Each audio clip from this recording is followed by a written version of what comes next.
And just last week, the Celtics showed some old championship form as they seemed unstoppable against the New York Knicks. While everything seemed to go wrong for the Knicks, the Celtics were running on all cylinders, setting playoff records and sending the Knicks home down and almost out.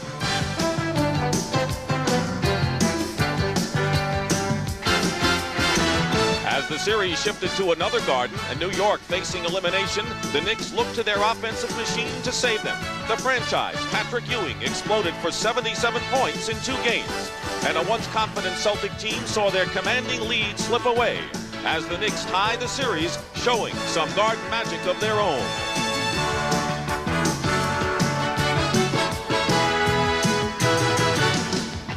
Welcome to Boston for the decisive Game 5 between the Celtics and the revived Knicks. Get set for another Garden party. It's the NBA playoffs on CBS.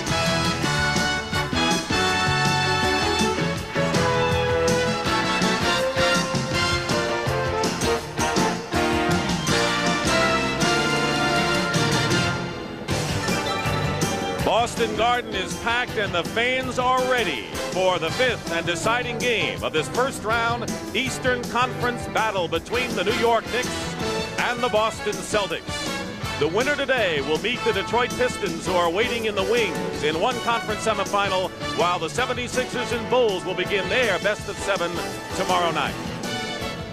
And good afternoon again, everyone. I'm Dick Stockton. A week ago, no one ever dreamed that we would be here for a 5th game, not after the Celtics humiliated the Knicks in game number 2, but the Knicks came back, as you know, and the 2 facts that will not go away are the fact that the New York Knicks have not won in Boston Garden for 26 straight games, and furthermore, only 2 teams in history have ever come back from a 2-0 deficit. Very big obstacles indeed. But the Knicks are confident because they won those 2 games at Madison Square Garden, and Hubie Brown explains what the keys were behind New York's success to even the series. The first key has been the Boston turnovers. 21 in Game 3, 26 in Game 4. Second, we have Boston ball pickup in feeding the post people. Try to pass in when you have a mismatch below the foul line. Here you'll see on the ball pickup, the passing lane is too long of an area. Now that enables the Knick defense to front and gamble, causing the turnover. The third is in the offensive rebounding. In the early games, Boston dominated on the offensive boards. Here, only 5 and 11 in games 3 and 4. All right, Hubie, that's the story of the Knicks' 2 wins. What's the key in today's 5th game? I think Robert Parrish must step up and somewhat neutralize Patrick Ewing. In games 3 and 4, Ewing 38 points and 16 rebounds. He's the guy that's making them bullish. Now, Oakley and Ewing, can they stay out of foul trouble today? Big drop-off if the Knicks go to their bench. Now, for the Boston Celtics, transition defense. They cannot allow Newman, Wilkins, and Cheeks to get the 2-on-1, 3-on-2 situations. All right, Hubie. Well, since Larry Bird came to Boston, the Celtics have lost a deciding game only 1 time. We'll see what happens today. Sit back and enjoy Game 5, the NBA on CBS. CBS Sports coverage of the 1990 NBA playoffs is sponsored by today's Chevrolet, who invite you to see why nobody's winning like the heartbeat of America. B.F. Goodrich TA Tires, the athletic shoes for your car. And by Miller Lights, Tour de Light, the race to win America's favorite light beer. Garden, where the Boston Celtics have been so successful in deciding games, but the Knicks are going to try and come from behind and advance to go against the Detroit Pistons. Celtics have other ideas. And right now, for the starting lineups for this deciding game, let's go to the public address announcer, Andy Jick. Good afternoon, ladies and gentlemen, and welcome to the Boston Garden for today's 5th and deciding game in the first round of the Eastern Conference playoffs. Now let's meet the starting lineups for both teams. First, for the New York Knicks. At guard, in his 12th season from West Texas State, number 1, Maurice Cheeks. At the other guard, in his 5th season from Tennessee at Chattanooga, number 21, Gerald Wilkins. At center, in his 5th season from Georgetown, number 33, Patrick Ewing. At forward, in his 5th season from Virginia Union, number 34, Charles Oakley. At the other forward, in his 11th season from UCLA, number 55, Kiki Vandeweghe. And the head coach in his first season, Stu Jackson. And now, for the Boston Celtics.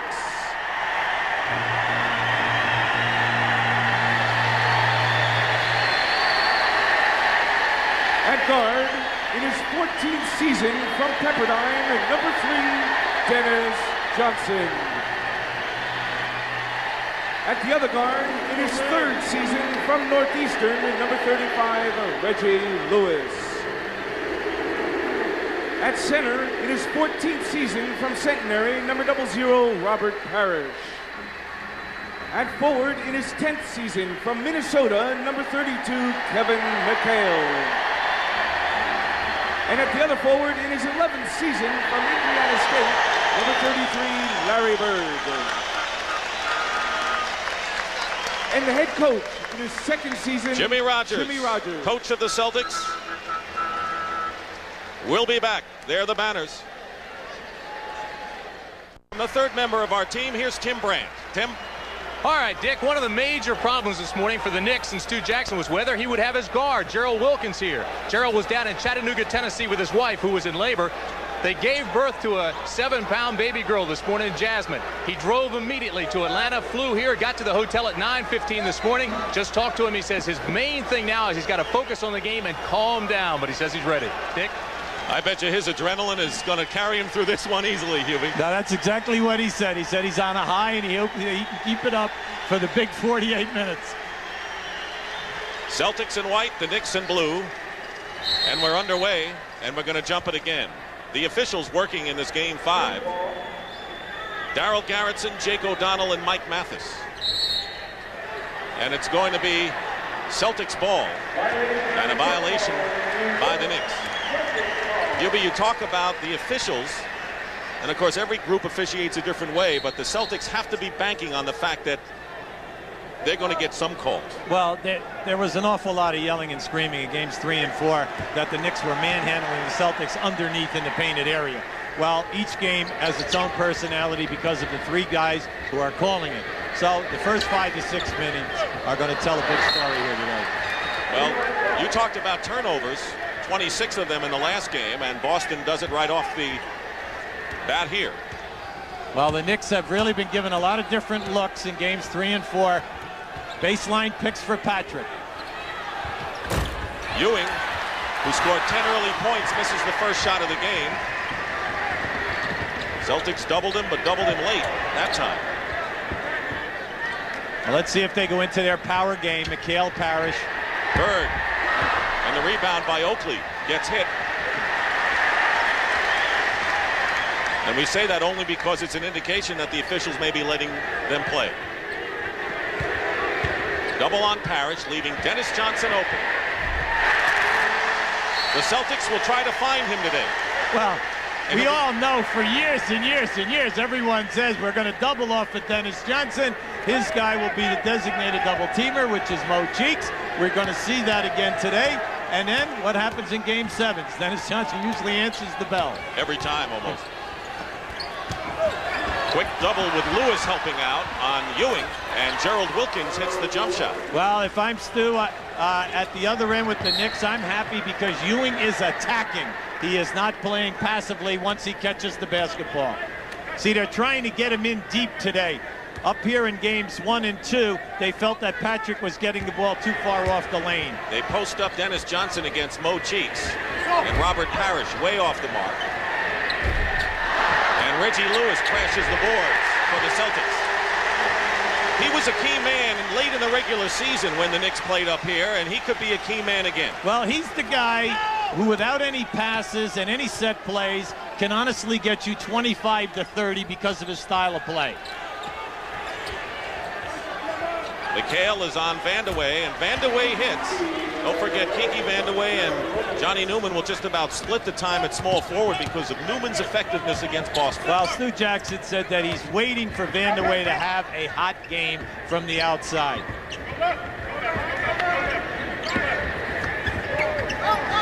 Parrish. The Knicks won't mind Parrish shooting from there. No, but you see what I like? I like the strategy of the Celtics. They're going right into Robert Parrish, and they're saying, Chief, you know what? We're going to get you off offensively, and for that, let's see some shot blocking and boards at both ends today.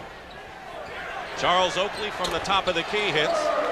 And, of course, the other thing is that they want to see if they can get fouls on Oakley and or Ewing early. Wilkins overplaying Lewis. And Jimmy Rogers wants patience today. There you saw Cheeks, the designated double-teamer, come in, rebound by Oakley. Knicks want to use their quickness.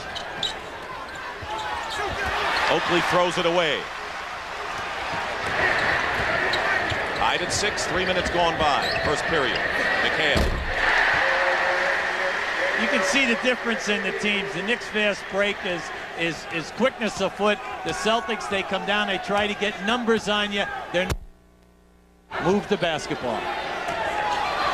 Charles Oakley left open. Ewing with the offensive rebound. And they're going to call the foul, a loose ball foul against Patrick Ewing. See, that was kind of tough. Parrish did block Patrick out. Patrick was behind him. Now, in a game like this, you want that body contact to be okay today. No cheap fouls. That was a borderline. Larry Bird doing something he hadn't done in the series, going in for a shot. Crashing the boards. That's something different from Larry Bird. Well, I like what I'm seeing here today. Bird's taking it all away and then dropping it off within 3 feet of the basket. And also the Celtics are, everyone is crashing the glass. Vandeweghe loses it. So right now the Celtics are doing it at both ends. Now keep an eye on this shot to the right of the screen. You're going to see Oakley hit the deck that time. Now he was tangled up with Dennis Johnson. Dennis caught him with a forearm, put him on the floor. Now the Celtics turn it over. See, this is an issue that we brought out early in the tape at the top of the show. The long passes and feeding the post people. The Knicks have been able to force turnovers, and we just saw it right there. Knicks played their most intelligent game of the season in many views. There's Ewing. Looked like he was trying to pass the ball, but the Celtics are stopping the passing lanes. And now Parrish turns it over, and so unusual that we've already had 6 turnovers in this game. That was an excellent pass, Dick. A beautiful drop-off, should have been a dunk.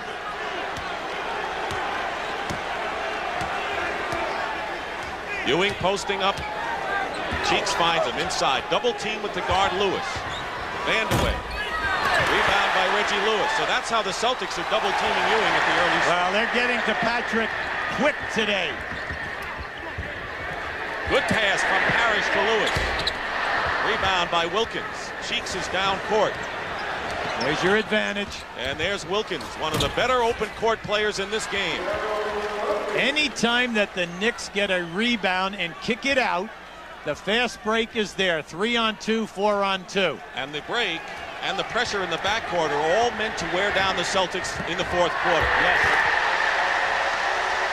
But Bird is having a field day driving the lane so far. Well, you know, and it's out of character in this series because he's taking it all the way down. Wilkins with a jumper, and Gerald Wilkins with 6 points. Celtics by 2, nearly halfway through this opening period. Dick Stockton with Hubie Brown and Tim Brand here at Boston Garden. Another great feed. Dennis Johnson to Larry Bird.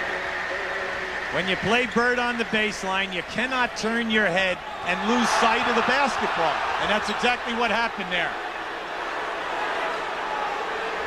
Ewing calling for the ball at the post. There's Lewis with the double. If you double, the open man has to hit the shot, otherwise you're in trouble. Dennis Johnson drives in, blocked by Ewing. And it's still Boston's ball. Outstanding effort by Patrick Ewing. He came from the other side of the lane and came across. Now watch down on the baseline. You'll see Vandeweghe lose sight of the basketball. A beautiful catch and a great pass threading the needle. Each team was embarrassed once in this series, and including the Knicks' 27-point victory in Game 4 with Ewing's playoff record performance. Right now, here's Tim Brand. All right, Dick, during that timeout, the officials came over to the Knicks and Stu Jackson and warned them about the players keeping their elbows too high. Part of that reason may be because of Paul Silas, a Knick assistant. You know, he played here in those 2 world championships, 74, 76. He told his players they had to be more aggressive than they've ever been against this team here in the Garden. Dick? So far, the Celtics have been doing it with inside play. They've outscored the Knicks 10-2. There's Paul Silas, one of the better offensive rebounders in the history of this game. Well, let me just tell you, any rebounder in the NBA is going to test that conversation to the hilt. Because if you are going to block out and give as much height as the Knicks are giving the Celtics, you must keep your elbows up and widespread in a big stance. And there's the guy in the picture right now, Charles Oakley, who is going to test this little warning. They've had a problem with the clock, and now it's adjusted. 5:48 to go in the first quarter.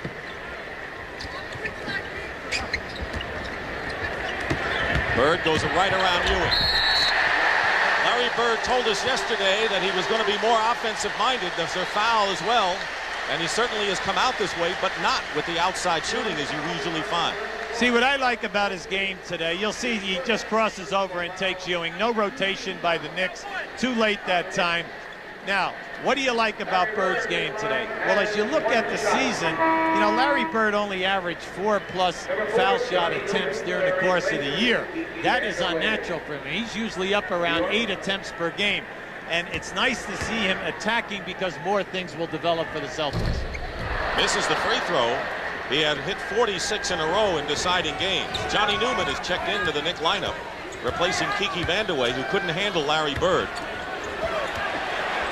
Newman has had explosive games here at Boston Garden.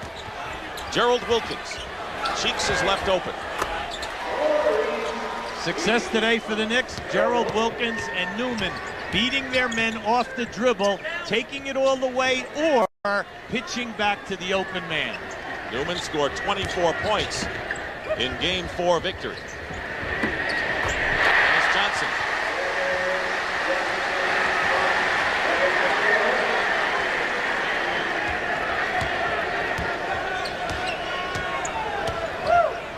Newman has a shot deflected by McHale. Giving up a lot of height. Larry Bird hits the three. He's cooking. And a timeout called by the Knicks.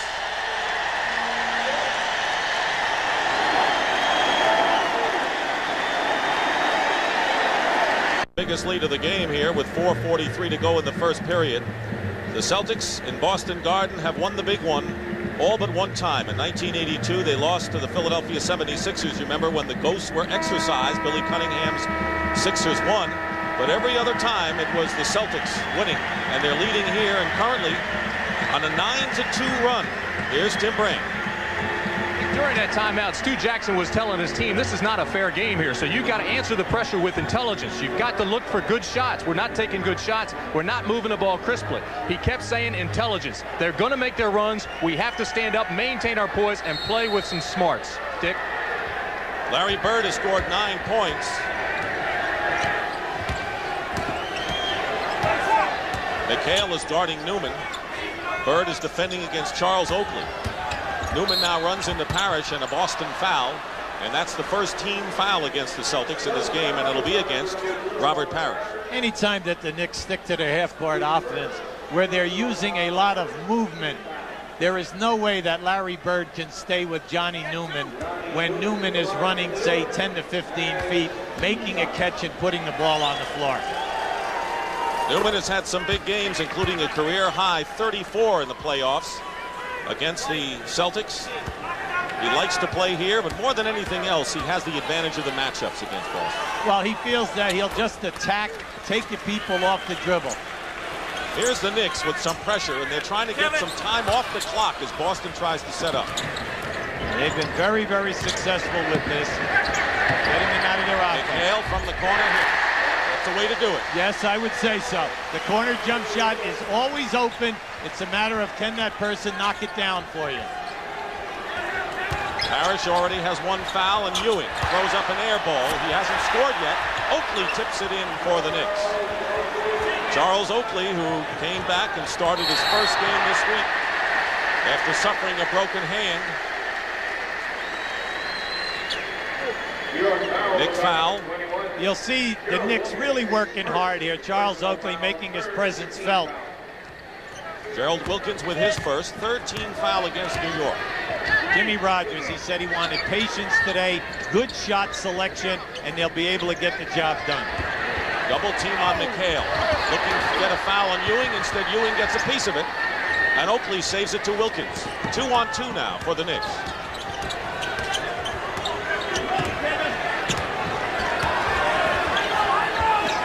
Then they go into Ewing against Harris. Back inside. And Ewing, this is the layup. He's still scoreless. What a great pass by Charles Oakley.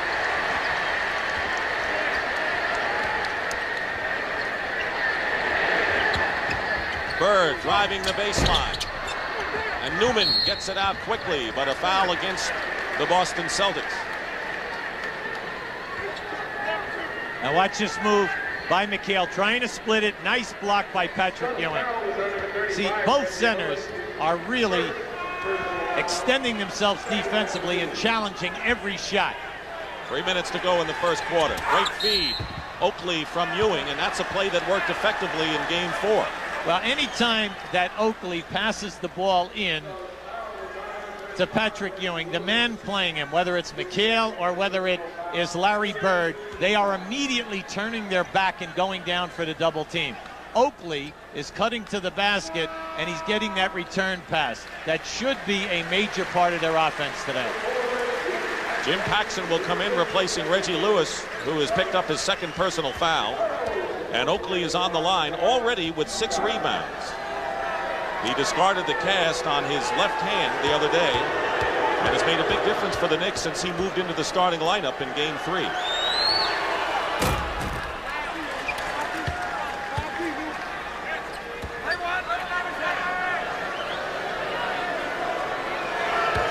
This is the first time since we've gone to the 5-game format in 1984 in the first round that the Celtics have been in a deciding game. Right now they lead at 23-18, under 3 minutes to go in the first. Paxson guarded by Wilkins. Working against Cheeks is Dennis Johnson. Here's Cheeks pushing it up for New York. Going around Paxson, looking for the foul. Not there. Good defense by Paxson. Well, Cheeks was definitely muscled on that shot. You know, he looked quizzically at Mike Matheson wanted the shots. Bird is fouled. And it's on Charles Oakley, his second personal. Would you say in the early going, as we take a look at this, that the officials are letting him play? They are definitely letting him play. Here's a good move by Bird. A bad foul by Charles Oakley. You do not want to pick up any cheap things. You were beaten off the dribble. Don't reach in and complicate the situation. Oakley goes out of the game with his second foul, and Kenny Walker, who's playing with a bruised sternum, has checked in.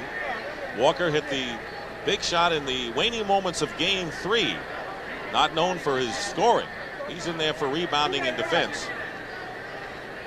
I asked Kenny how he felt, and he said that he's having trouble breathing today. And naturally, you know, that spot in the sternum, it's an vulnerable area, and he's going to get popped there as soon as he gets into body contact. Celtics had a 9-point lead. It's down to 5 now. Plenty of time on the shot clock. Dennis Johnson with a fake pass. And DJ now with 6 points. Into Ewing, triple team on Patrick. And Patrick Ewing with his first points of the game, and it comes with 2 minutes to go in the first quarter.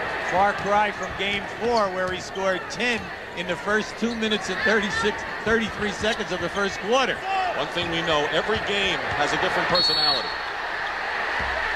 Johnny Newman, and that will be the 15th foul against the Knicks. They're in the penalty. Coming into the lane now. Watch Johnny Newman put Bird right on the floor. No blood that time, so there was no foul. Larry Bird, who missed his first free throw today, already with 9 points.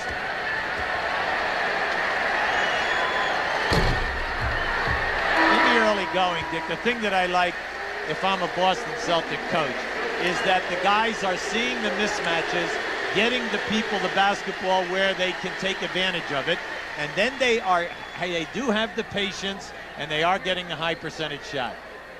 Robert Parrish sits down, and Joe Klein, who, look at that, 13 of 14 field goals this series. That's basically not what they're looking for. They want him to use that big body and muscle inside to give Parrish a rest. Celtics by 7.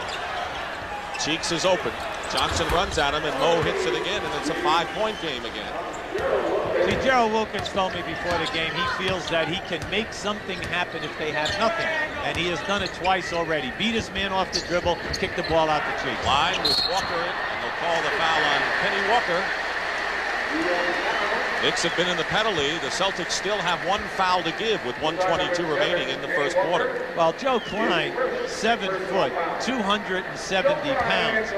Kenny Walker has given up not only the weight factor, but he's giving up size. Joe can muscle you and also hit that turnaround baseline shot on that right box. People go back to the deal that the Celtics made last year when they traded Danny Ainge and they got Ed Pinckney and Joe Klein. Pinckney was a starter for a good part of the season, at least halfway before McHale came back. But they've gotten great dividends from Klein as a backup center.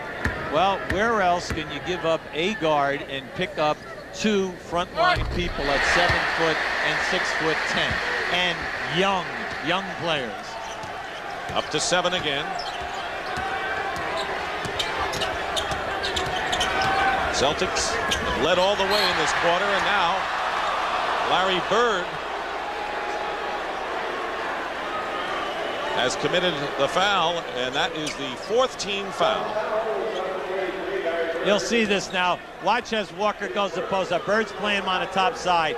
You see, now the referee on the baseline said that he not only got a piece of the ball, but he got a piece of the arm. Interesting, they call some fouls, let him go. Others they call really borderline. That's the way it goes. Ewing on the baseline, only his 2nd basket. He started with 22 in game 1 and has gone up point-wise in the series. Well, Jimmy Rogers said he's impossible to stop on that side of the floor when he catches and spins to the baseline. Oh. Left-handed layup by Bird in traffic. And how about the fact that Ewing did not go for the shot block that time? 13 points for Larry Bird in this first quarter. Johnny Newman. Bird the rebound.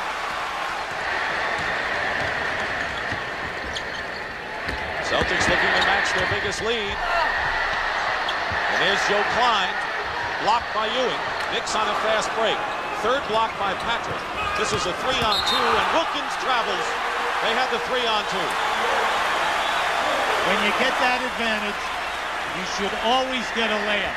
You do not want a jump shot in a situation, and the second thing that you definitely do not want is a turnover. You want at least an opportunity to score. John Bagley will give Dennis Johnson a rest. Big hand for Johnson, who goes out with 6 points, to no one's surprise with a good first quarter.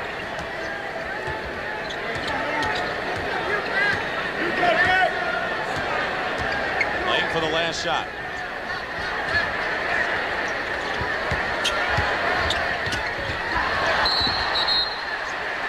Foul with 1.7 seconds to go. A loose ball foul, and it's against Johnny Newman, his 2nd. Keep an eye on Larry Bird and watch how he splits the double team here. See, that was beautiful. See, that's what I meant. Gerald Wilkins on Larry Bird. He's giving him at least 5 inches, 4 to 5, and that's what you must enjoy about the Boston Celtics offensive presence today. They are seeing all the mismatches, and they're delivering the key pass. Ed Pinckney, the other man in the trade, along with Klein for Danny Ainge, and Larry Bird gets a hand as he gets a rest here. A good move by Jimmy Rogers, because the Celtics have had their way with the Knicks here in the first quarter. And Bird has had a big one indeed, McHale. 13 points, 4 rebounds, 2 assists, but going to the hoop in a way in which he did not in the 2 games at Madison Square Garden.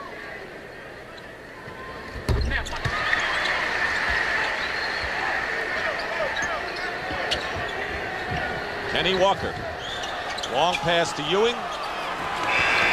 And it would have counted had it gone, but it doesn't, and that's the end of the first period. here at Boston Garden. Larry Bird leads the way, and the Celtics lead the Knicks 32-24.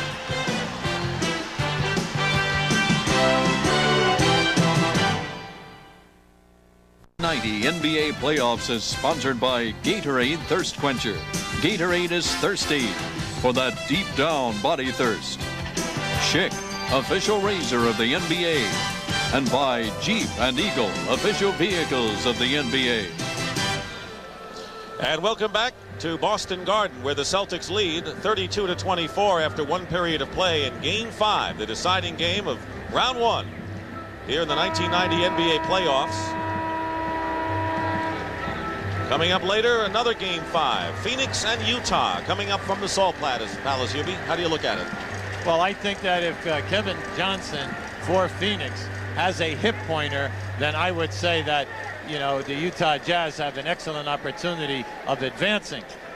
In order for Phoenix to be at the top of their game, they need his penetration, but also his ability to get 25 points.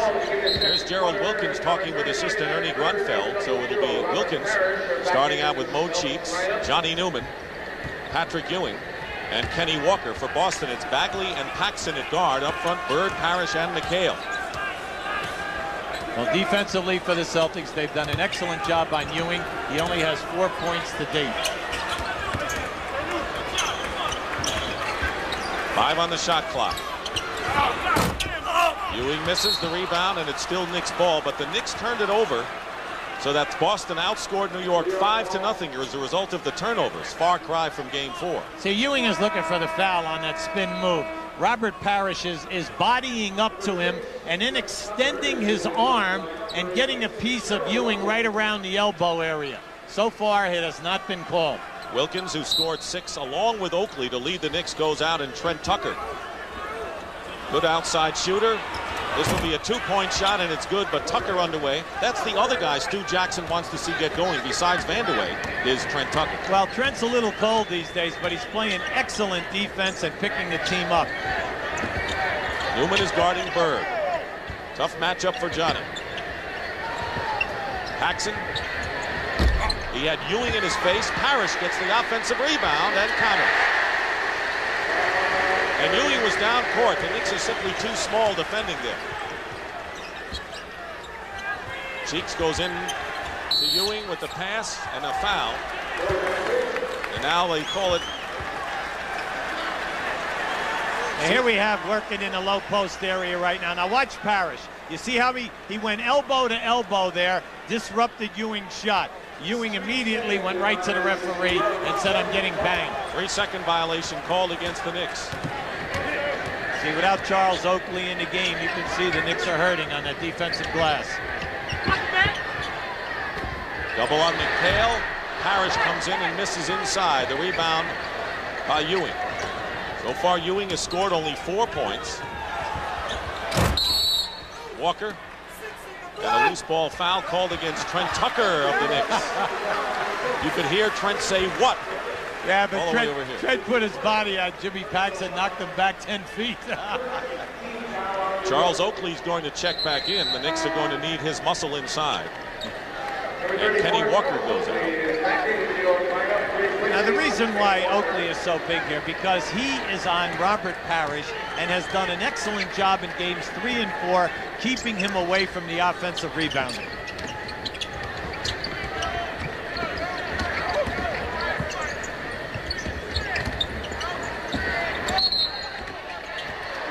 And traveling call against McHale as the designated double-teamer Cheeks came in to help Patrick Ewing. There's the turnover story. It's even so far. But offensive rebounding in Game 3 and the turnover advantage. 3 minutes to see if they continue to run Bird in that curl situation, because they can get whatever they want. They can get him on the penetration off the dribble. They can get him for that little baby jump shot. And then after that, they might even get him on some fades to the corner. 26 straight games at Boston Garden. Celtics have beaten the New York Knicks, trying to become only the 3rd team in history to come back from a 2-0 deficit in a best-of-5 series. 7 on the clock. There's a good feed. Newman tipped up and in by Charles Oakley, who else? What a move by Oakley. Newman was inside of him and thought that he was going to get that offensive rebound. 21 points for Oakley, playing his best game of the series.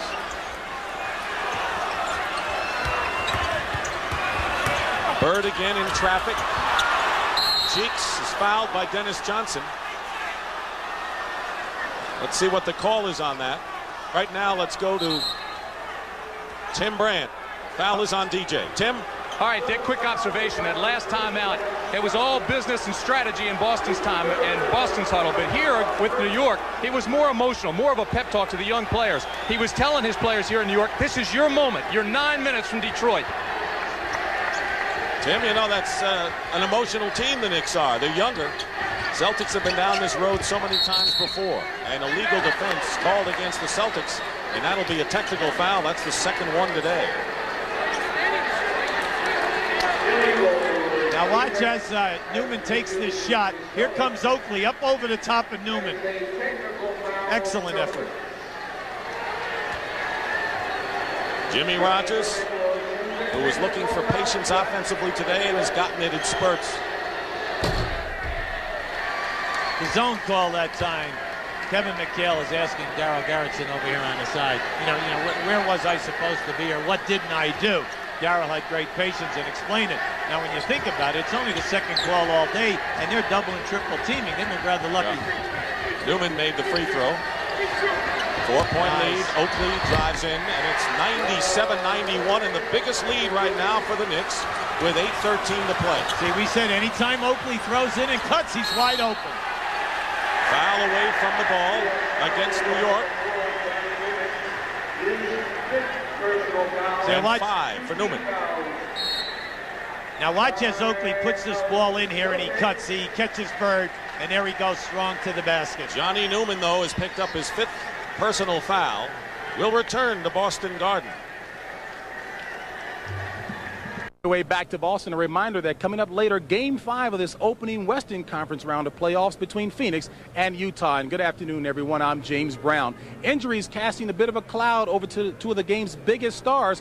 Karl Malone of the Utah Jazz suffering from a deep groin pull. We'll find out how much his activity is limited around the basket. For Phoenix, their spiritual and floor leader, Kevin Johnson, suffering from a painful hip pointer. They will start. We'll find out how effective they are coming up in just a little bit.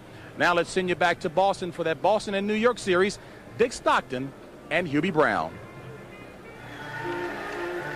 Hubie Brown, we've got a big decision here for Stu Jackson because Johnny Newman just picked up his 5th foul. There's the time, and there's the score.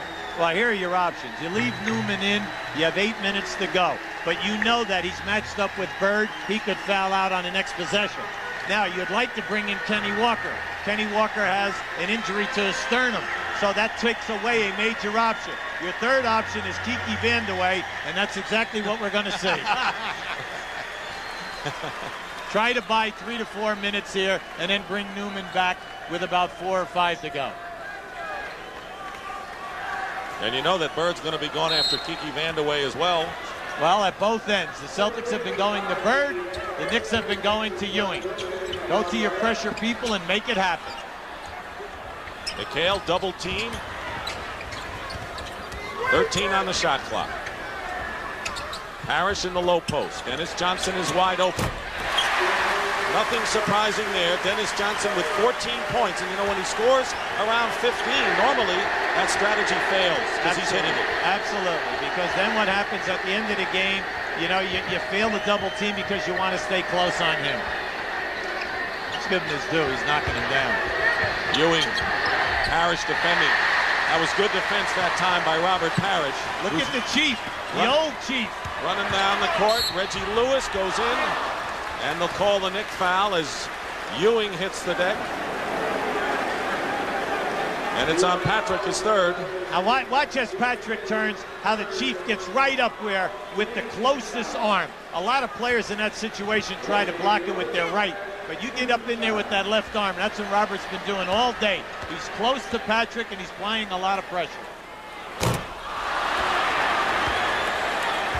At the conclusion of our game, Hubie and I will select the Miller Lite Player of the Game, and in conjunction with the award, Light Beer will present a check in the amount of $1,000 in the players named to the National Multiple Sclerosis Society.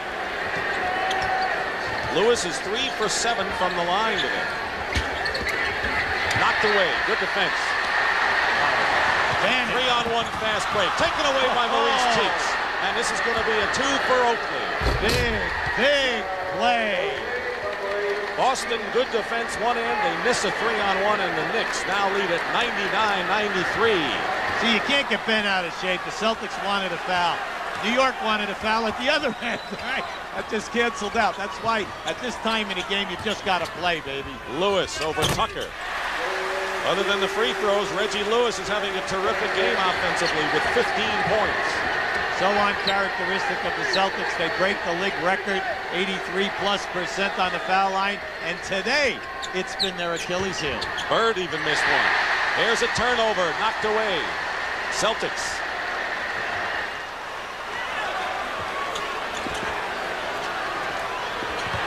Bird. That time Vandeweghe played him nice off to the shooting hand. Nearly halfway through the final quarter. 4-point lead New York.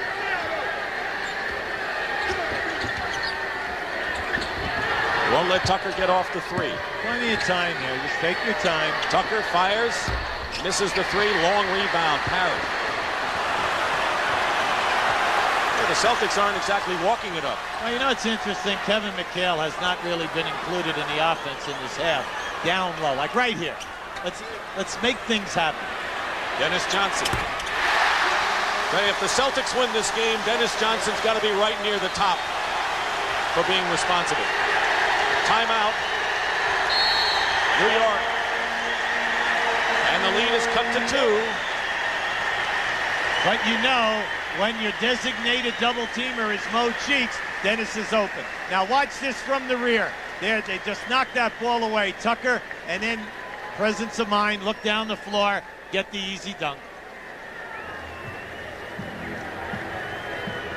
Now this is the performance of Dennis Johnson in Game 7s at Boston Garden. You wonder why anyone ever says, let Dennis Johnson beat you, because invariably he does. Well, you know, everyone looks at his shooting percentage over the year. He shot 43% for them. We know for a starting guard, that's not a high percentage. But he has that ability to rise under pressure. You can't stay in this league 14 years and do what he has done as a point guard at Seattle, in Phoenix, and in here, and get the respect of your peers unless you contribute big at pressure time. He has hit 6 of his last 9. Johnny Newman, though, back in the game for the Knicks. Stu Jackson can't wait anymore. Newman playing with 5 personal fouls and still 5:20 remaining. But the Knicks lead has been cut to 2. Was 6. Double team McHale and Parrish on Ewing, and Johnny Newman gets free again. Just go back over the game today. How many layups? Oakley, Newman, any cutter that goes through, they're wide open. But let's give Patrick credit for delivering the pass. 5 minutes left. A Knick foul on Trent Tucker. That is the 4th team foul against the Knicks. One more there in the penalty. See, now watch as McHale comes. We call this big man, big man. That opens up either Oakley or the slice man. That time the slice man, Reggie Lewis. There you go Lewis, and double him in a hurry. Parrish. Lewis found him despite the double team. 101-99. The Celtics, by the way, have 3 fouls to give. That could be a factor down the stretch. The thing with the Knicks, you want to keep your movement. Ewing. And it's a 4-point affair again, and Patrick Ewing has 28 points. So it looked like his offense was going to be less than it had been, but 28 points, that's what he scored in game 2. First time today, the jump hook in the lane. First time. Bird beating Newman to the baseline. Misses the shot. He misses the jam, and now the Knicks leading by 4. Cheeks. It's the Knicks a 6-point lead. When was the last time you saw Bird miss one of those? Yeah, well, from now to the wire, Larry's got Newman on him in foul trouble. They go in there any time. Newman knows he cannot foul him unless he wants to leave this contest. Loose ball. Lewis. Tell you, Reggie Lewis is having a terrific game. So both Boston starting guards. 17 for Lewis, 16 for Dennis Johnson.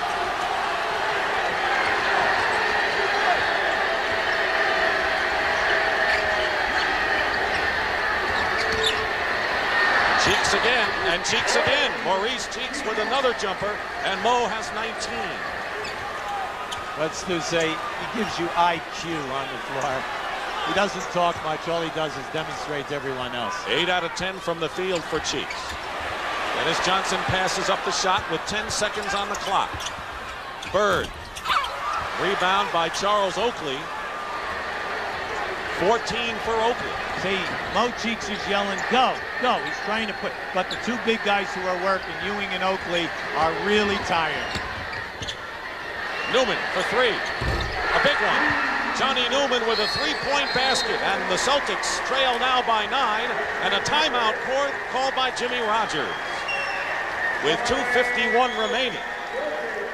Excellent ball movement, and then we're seeing some people not afraid to take the long downtown shot. It has come up big in every big game at Boston Garden in his 11-year career.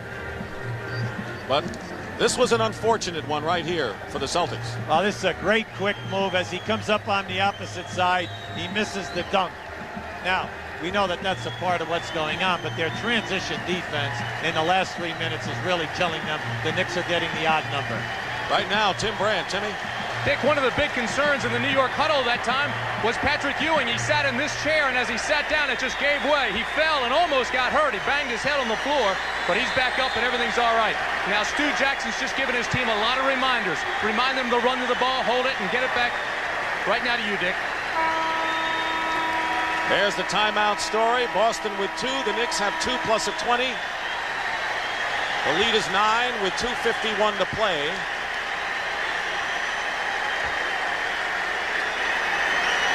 Biggest lead of the game, matches the Celtic first quarter lead.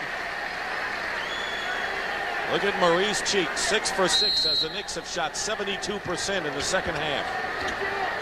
Boston must get down inside, run their power, because on every foul from now on, they're in the penalty. They're shooting the penalty. 11-4 run right now by New York. 10 on the shot clock. Knicks have really clamped down defensively outside. They've done an excellent job in pushing them off the block. Dennis Johnson. Rebound by Charles Oakley. That's 15 for Oakley. Now the Knicks are in no hurry. Now, see, when the Celtics shoot and miss, it's just amazing. It's jumping out at you. No second shot opportunities. 26 straight victories for the Celtics against the Knicks at Boston Garden. 2 minutes plus away from being a race final. Here's Oakley. Nearly threw it away. 1 second. Ewing hits the corner. And you got to know something when that happens. That's an omen. Well, we knew that Oakley knew that as he threw the ball into the corner, right? A 14-4 run by the New York Knicks, and some of the fans are starting to make their way to the exits. Watch how he picks this up. The bench is yelling at him, shoot it, shoot it. And not only does he make it, he makes a 3. Look at Stu. Come on, Stu. Will it in. First-year head coach Stu Jackson, and illegal defense called against Knicks. That's the first. 31 points for Patrick Ewing. Only the Fort Wayne Pistons back in 1956 and recent vintage, the Golden State Warriors in '87, have come back from 2-0 deficits to win a best-of-5, and even Red Auerbach masks what's going on. Lead is 12 for the Knicks with 1:45 remaining in the fourth period. Coming up next, the Suns and the Jazz for their Game 5 in the West.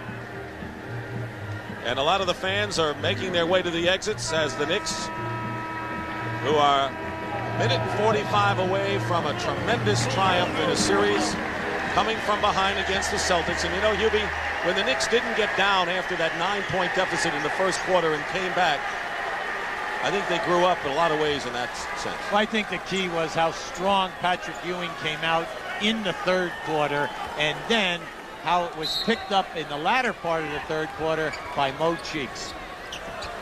That's why they got him. Lewis. Robert Parrish. 22 points for Robert Parrish. The lead is 10. Just about a minute and a half to go. And the foul, Johnny Newman will go to the line. See, if you're the Knicks right now and the Celtics extend the pressure, everything is in your favor because you're quicker at almost every position other than maybe Reggie Lewis. So what you do is you get it in and you just don't sit on the basketball. You keep forcing the tempo because that's what's taken you here to this lead. Newman hits the free throw. In the regular season, the New York Knicks lost all 4 games to the Detroit Pistons after last year playing very well against Detroit. And that's going to be their next opponent if New York maintains the lead here with 1:29 to go. It's an 11-point lead. And the Boston Celtics have used their last timeout. Here's the Knick huddle moments ago. Stu Jackson. Down here, okay? Stay in 51. Straight 51, all right? Make the extra pass. Now, the only way we can lose the game is if we give up 3s. It's wrong. The other way we can lose it if we don't come up with the defensive rebound. Don't think about going out on the break, Johnny. We don't need a fast break. I need you in there to blast. We're going to get a half that ball. Let's take it out. Red Auerbach. Well, Red Auerbach made a great statement yesterday. He said any kind of a coach, if you're any kind of coach, you get your team to think about today. Streaks and things like that mean absolutely nothing. He says you must be... Help the Knicks in the games in New York. So far, a different story. Tucker. Parrish gets the rebound. He's a different player today, by far. He's alive today, Dick. Knicks missing an awful lot of open jump shots. McHale driving in. And, you know, the Celtics have also missed a few layups that could have widened their lead even more than the 8 they have right now. Ewing setting a screen for Tucker. It's a good 2-man set here if Ewing can get in deep. Ewing feeds Oakley. They doubled him, and Oakley ran around the baseline. Well, Oakley's man is leaving him and double-teaming Patrick. They're going big man a lot today. You know, the Celtics' assist total is pretty high, and that's a good sign because it shows the ball movement that Jimmy Rogers is looking for.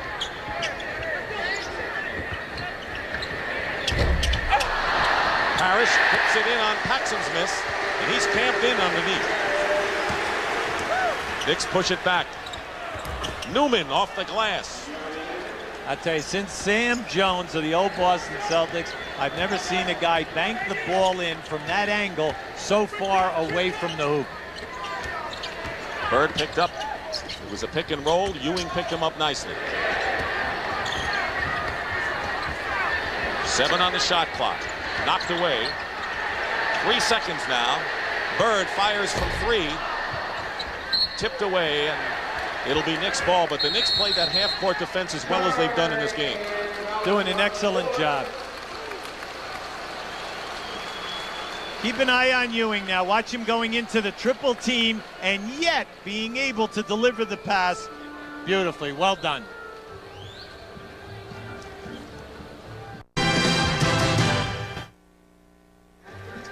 Well, Larry Bird, who was injured last year, says he's feeling a lot better these days. I think that I feel better now than I did. I thought I was going to feel.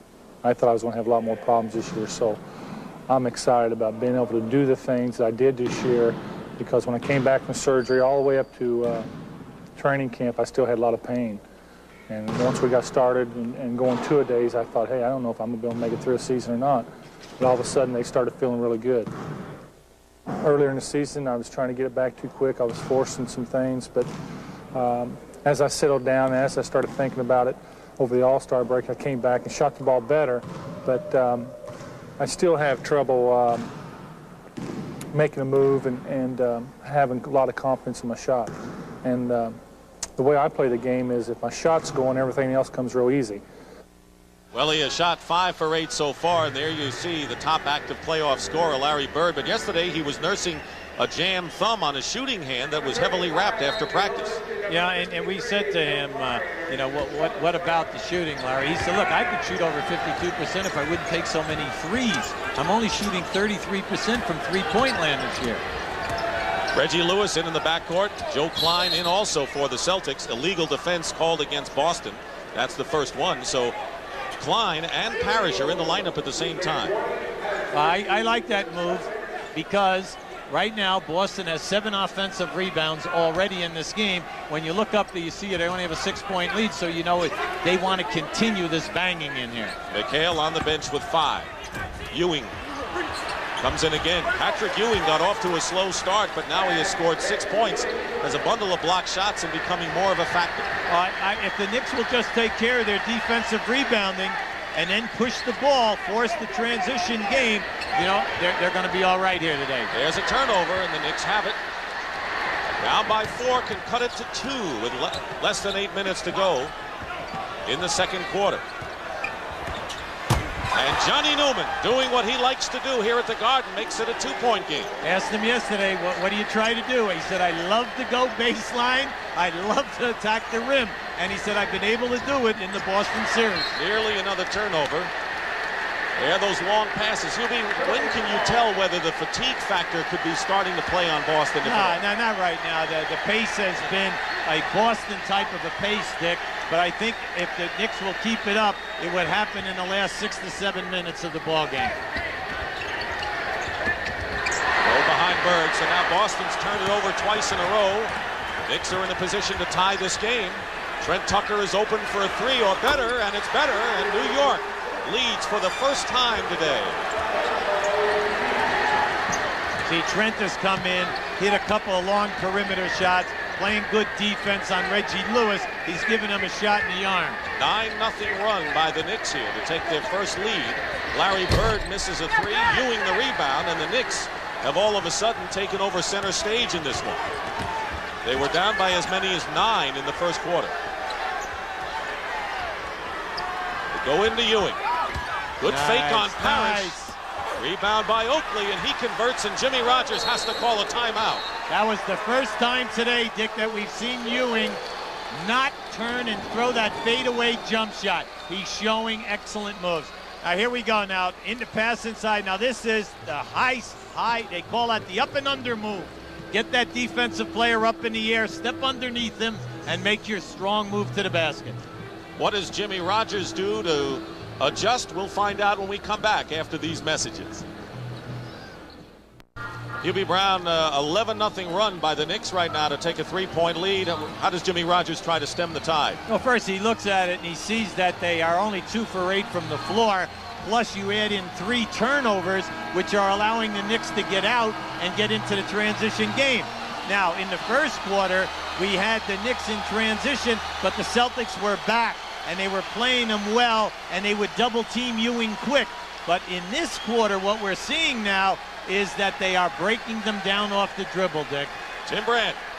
Dick, the Celtics' main concern right now, as you guys have talked about, has been the aggression, the attacking now of the Knicks. So they're trying to move the ball more rapidly. They're trying to move it to one side, get Dennis to drift to one side. They want shorter, crisper passes.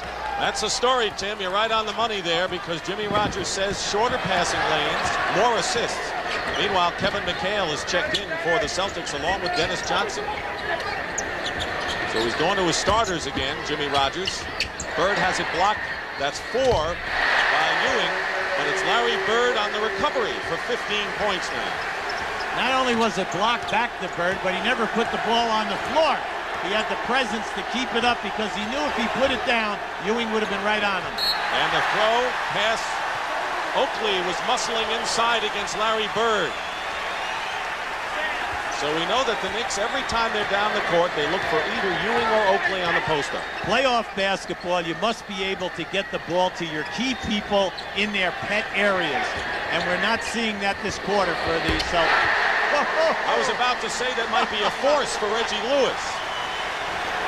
Maybe a teens out of his range, but he knocked it home. Boston regains the lead by 1 over New York. 5:45 to go in the second quarter. 7 on the shot clock. Trent Tucker with a runner and banks it in. But he really has given the Knicks a boost offensively with 7 points off the bench. Listen, you know it's going your way when you make a shot like that. Come on, Dick. Hey, they all count. Lewis, great feed to McHale. There's crisp passing inside.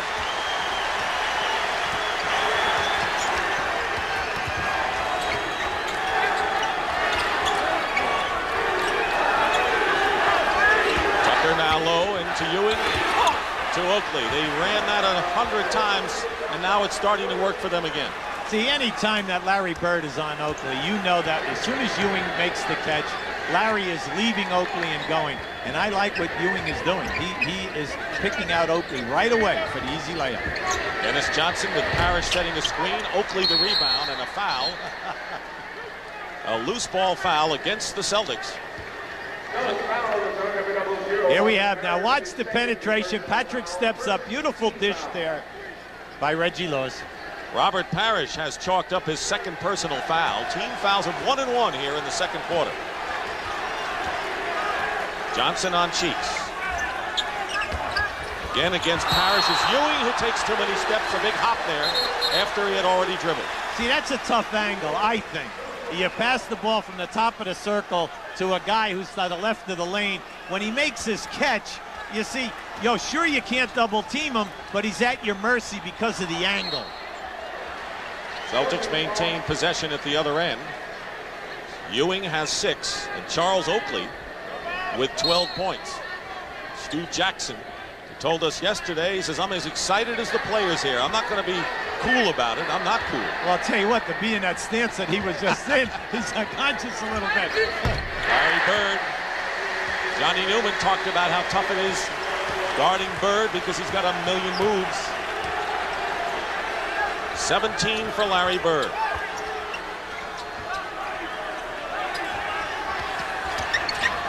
Game on a seesaw, back and forth. Boston by 1. Oakley against McHale. And he drew the foul. It's against McHale, his first. Yeah, Jimmy Rogers is all upset. See, but he doesn't want any body contact to be called a foul here today. Now watch on this pass inside. Johnny Newman trying to give different looks on Bird. But Larry knows that he can shoot over the top of Johnny any time that he wants because of the size differential, plus the fadeaway jump shot. Oakley only 56% from the free throw line in this series. One of the weaker free throw shooters. But you know what's nice today, Dick? The Knicks are finding him when he's open, and then they're having the confidence to give it to him and let him take his man. Now you say, why is that a big deal? So that he'll continue to work tough for you at both ends of the floor on the boards and take the punishment. Mark Jackson, the forgotten man, has averaged only 9 minutes in this series, with Mo Cheeks playing over 40. Newman tried to gamble against Bird. Rebound into the hands of Tucker with 3:40 to go, and the score tied at 44. See, stop and think in this quarter, Dick. How many second shots for the Celtics? Very, very few, and that's the difference. Plus, they've missed a lot of inside shots, even when they had the lead in the first quarter. Johnny Newman. McHale. You think this pace favors the Celtics right now, or not so much? No, not so much. I think that it's good for the Knicks because Ewing is able to stay on the floor right now, and he can continue in this pace and possibly give you 44 to 45 minutes today. McHale picked up his second foul. Here are the leading scorers. Oakley also the leading rebounder for the Knicks. Lewis coming down to double team on Ewing. Cheeks misses. And it's tipped in by Ewing, and it might have been Parrish. That one was up for grabs.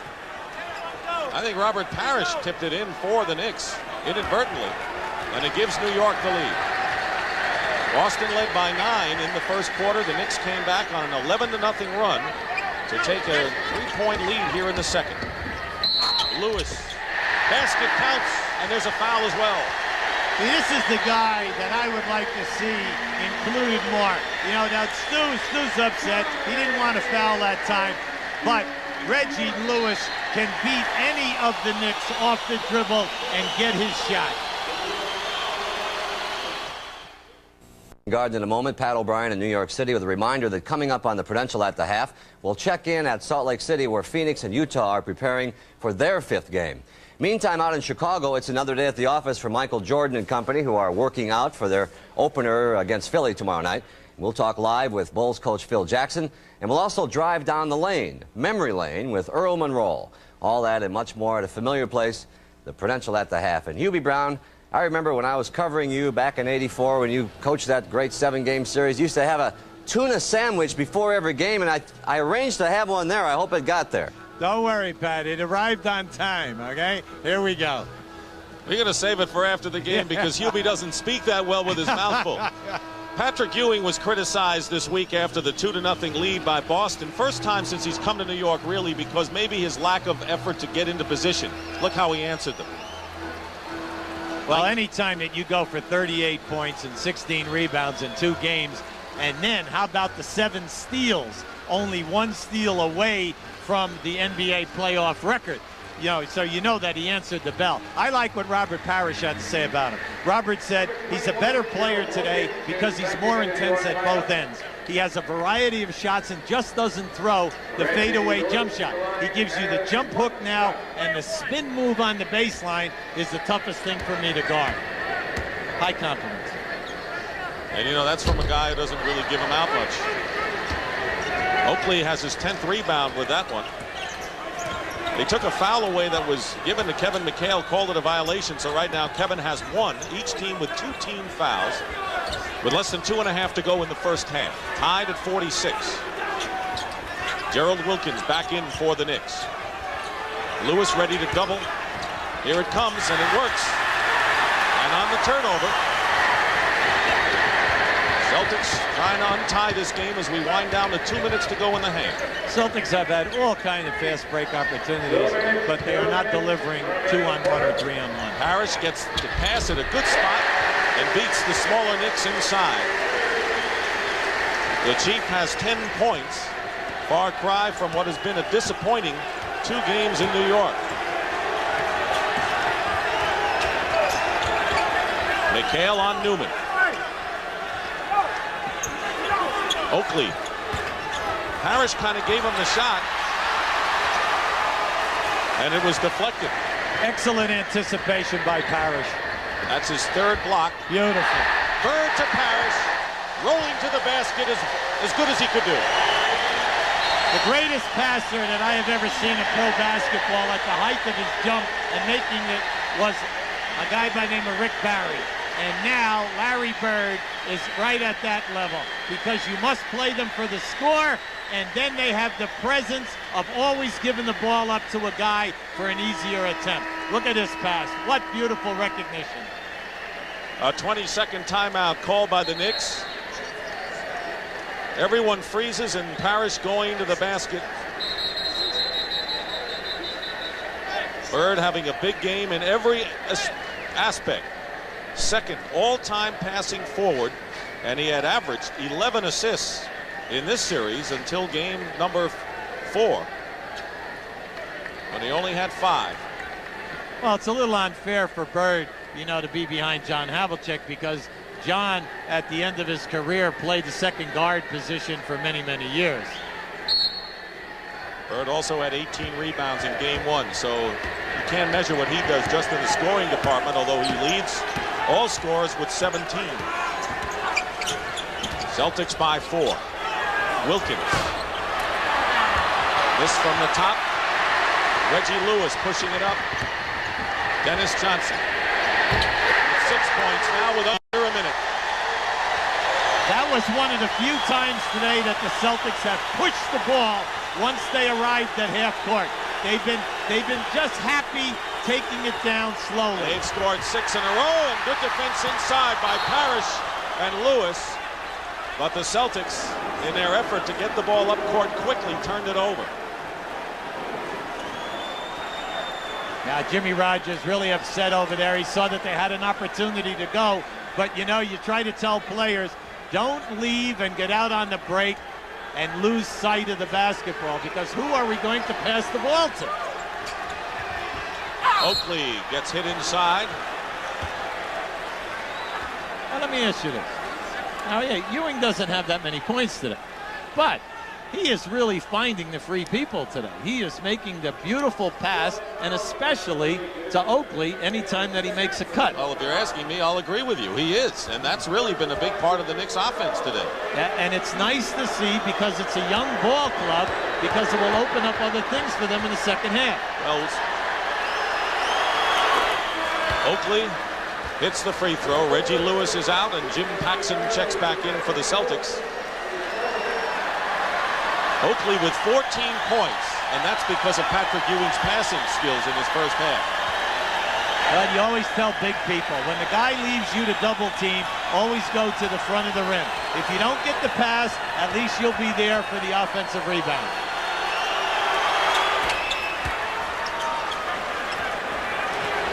(52-48). Differential on the shot clock of about 13 seconds. Cheeks reaches in, and that's the third foul, so the Knicks and the Celtics each with 4. No more fouls to give. And a 20-second timeout called by the Celtics.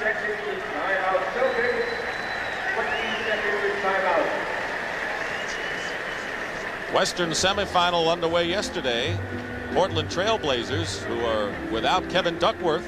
Buck Williams returned to action, and against San Antonio, Portland won the game. David Robinson held to only 9 points, but Jerome Kersey had a big game. And another guy who filled in there was Drexler with a high 20s and also 9 rebounds. Series continues Tuesday in Portland before they shift to San Antonio. Spurs won their division, but the Trailblazers won 59 games, and a lot of people may not realize that's as many as the Detroit Pistons won this year.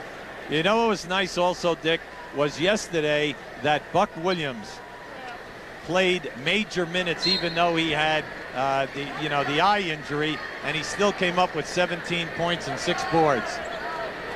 What a difference he's made up there. 15 on the shot clock. McHale. Lead is 6. Celtics have made their last 5 shots, and now the Knicks trying to get a couple more before this half is over. 5 seconds. Johnny Newman runs into McHale. Ewing scores with 0.6 of a second to go to cut the lead to 4, and that's the way it'll be. And so Charles Oakley has a big second period with 9 points. That's the end of the first half. With the score, the Celtics 54 and the Knicks 50. Pat O'Brien and Bill Raftery will be along with the Prudential at the half after this message.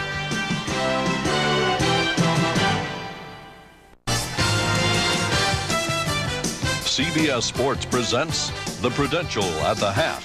Sponsored by the companies of the Prudential. Come to the Prudential and build your future on the rock.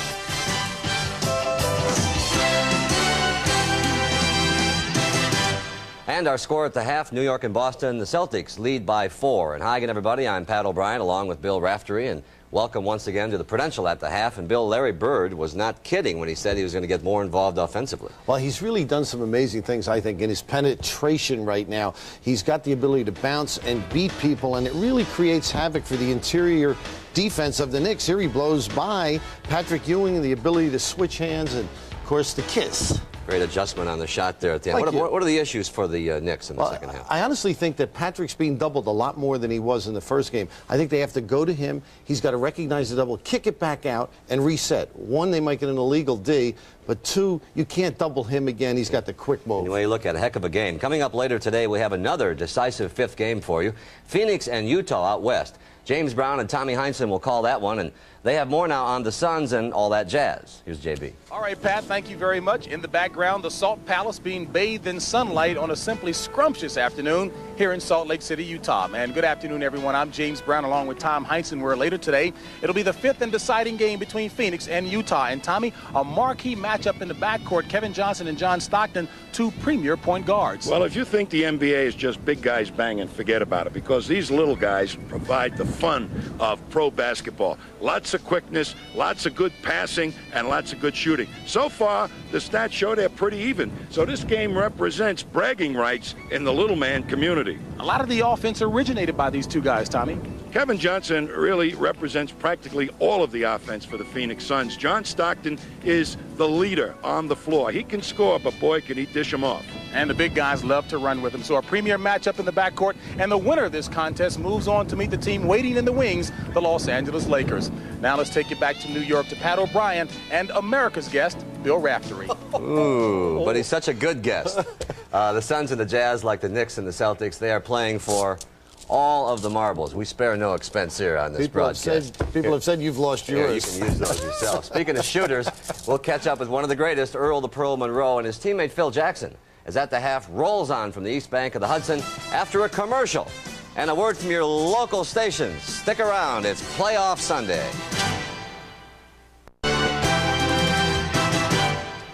The 1989-1990 season ends for one of these teams this afternoon. And right now, Boston leads New York 54-50. And welcome back to the Prudential At the Half here in our New York studios. Yesterday on CBS, you saw the 76ers win their Game 5. Now, tomorrow night, they open their Eastern Conference semifinal against the Chicago Bulls. And it should be an extremely physical series, according to one expert source, Ricky Mahorn.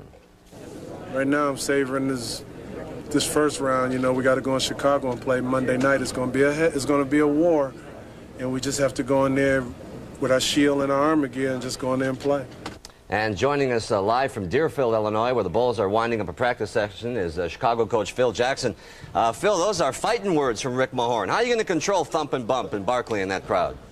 Can do it. We don't have the strength or the size to control them, Pat. We're just going to have to play a game in which we keep our poise, maintain our physical awareness on the floor, play hard, play a physical game, but don't get caught up in the theatrics the 76ers like teams to get caught up in. Last week we saw Michael Jordan take that horrible fall in that game. How's he doing? How is his hip? He's doing okay. You know, I can't believe how fast he recovers from injuries. Not only that, he's rolled both his ankles in the last game against Milwaukee, but he's recovered. He's back practicing as hard as ever today. Phil, I know you've worked extremely hard on your half-court offense. Why is it so hard to trap the Chicago Bulls? Well, Bill, we come out of a sequence or an offensive set in which we don't have a programmed or a rated type thing where we say, okay, they're going to throw the ball now to Michael Jordan, now everybody can run over and double team him. We're trying to disguise what we're going to do out of that and come out of there without a format so people don't have that prorated or that program kind of an offense so that they can do that. Hopefully we'll keep it disguised this way against the 76ers. They've done a good job against us on their home court this year. We've done a good job against them on our home court. Hopefully we can maintain the home court advantage. Coach, we know where your allegiances lie now with the Chicago Bulls, but you still kind of root for the Knicks here when you see them play? Well, it's always a great battle. I love to see the Knicks-Celtic battle. It's a game in which you know, anything can go up, and you know, I can remember going up there and winning the 7th game of a series in 1973, and the Knicks are there facing a real hard one today. Coach, thanks for joining us. Good luck with your series against 76ers. All right, Pat. All right, right now we're going to touch base with one of his old Knick teammates, Earl Monroe. 1 week from this Tuesday, he'll be inducted into the Hall of Fame, and when it comes to providing entertainment, he hasn't lost a step. He burst upon the NBA in 1967 as Rookie of the Year with the Baltimore Bullets. Then he brought his unique knack to the Knicks. New York is home now, and here he harbors his current ambitions, climbing the ladder in the music world as a proud proprietor of Pretty Pearl Records. Monroe has been creating records in the studio for almost as long as he was shattering them on the court. And as a player, spent his off days visiting local DJs and scouting talent. This is my life, and it's a little different, you know, for me, because, you know, all my energies, you know, all day, you know, 24/7 is about the music and trying to get it right. Now he applies his patented spin moves in other ways, searching for moments of magic. Being in sports is entertainment, and this is just a natural step into another direction of entertainment. Everybody likes to sing, everybody likes to dance, and what we're bringing to them is something that they like to do. And certainly when I was playing, I was a dancer at that time. Still the Pearl. Time now for Dick and Hubie to get back to work. For Bill Raftery, I'm Pat O'Brien. Thank you for joining us on the Prudential at the Half. Enjoy the second half here on CBS.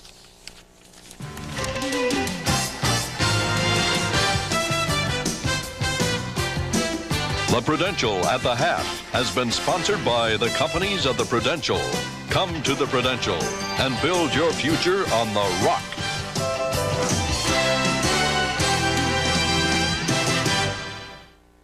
CBS Sports coverage of the 1990 NBA playoffs is sponsored by Ford and your Ford dealer. Have you driven a Ford lately? The good time, great taste of McDonald's. And by the Goodyear Tire and Rubber Company. We're back at halftime in the deciding game of the best of 5. The winner will move on against Detroit. The loser's season is over, and the Boston Celtics lead it by 54-50. Their offensive rebounding paid off in the first quarter, but the Knicks came back because of good shooting, particularly from Trent Tucker, who scored 7 points coming off the bench. And a few moments ago, Hubie Brown talked with Stu Jackson of the New York Knicks and asked him his reaction after the first half of play. The main thing is we didn't think we necessarily played our best half of basketball, Hubie, and we're still in the ball game. The way that we're going to be successful against the Celtics, especially offensive, we have got to stay on the move against a team that today has decided to pressure us more than they have in the past. Well, best of luck, Steve. Thank you very much. All right, now on the other side of that, I just walked into the locker room with Jimmy Rogers and the Celtics, and their main concern and the obvious factor that they're going to look for here early is Oakley. They have not given him the attention that they want. They want to get on him more. They're going to pressure for him. They're going to look for him everywhere he goes. That's been their main concern. He says that's what they've got to stop, obviously. Back to you guys. All right, Tim, the shooting, Boston had the edge, and the front line, McHale, Bird, and Parrish shot 57% in the first half. They're doing their jobs. Robert Parrish coming alive. Offensive rebounding, a big plus for Boston in the first quarter in particular. Comparing the two centers. Now, Ewing, maybe not that impressive as far as his shooting and rebounding, but he has passed, and we've talked about that, and that really has brightened up the New York offense as you look at the leading scorers, Hubie. Well, it's definitely helped Charles Oakley, mainly because Oakley has at least 5 layup attempts.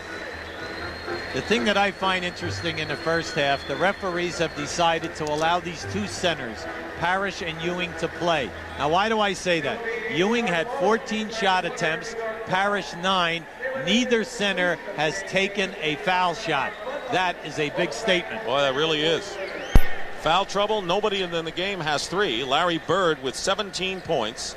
Kiki Vandeweghe, who only played 6 minutes because it's Johnny Newman's court, really, when these two teams match up. But Kiki Vandeweghe will start the second half, along with Oakley and Ewing, and in the backcourt it's Wilkins and Maurice Cheeks. Knicks were down by 8 after the first quarter, cut the margin in half. See if Ewing gets more in the offense here in the second. Quick double team, tough pass inside. 6 on the shot clock. Vandeweghe, and Bird runs into him. Nice ball movement by the Knicks. What you do not want to do when the pass comes out of the double team is to put the ball on the floor unless you're going to the basket. Otherwise, catch it and keep moving it. Double team, Gerald Wilkins smartly puts up the jumper. He saw Bird in front of him. Yes, and also he's struggling with the long jumper today. That time when the ball came to him, he saw an opening and he attacked to the basket. Celtics, of course, in their tradition, and it's a tremendous legacy in the league, have always come out strong in the early moments of the third quarter. Blocked off, Parrish with a good spin move.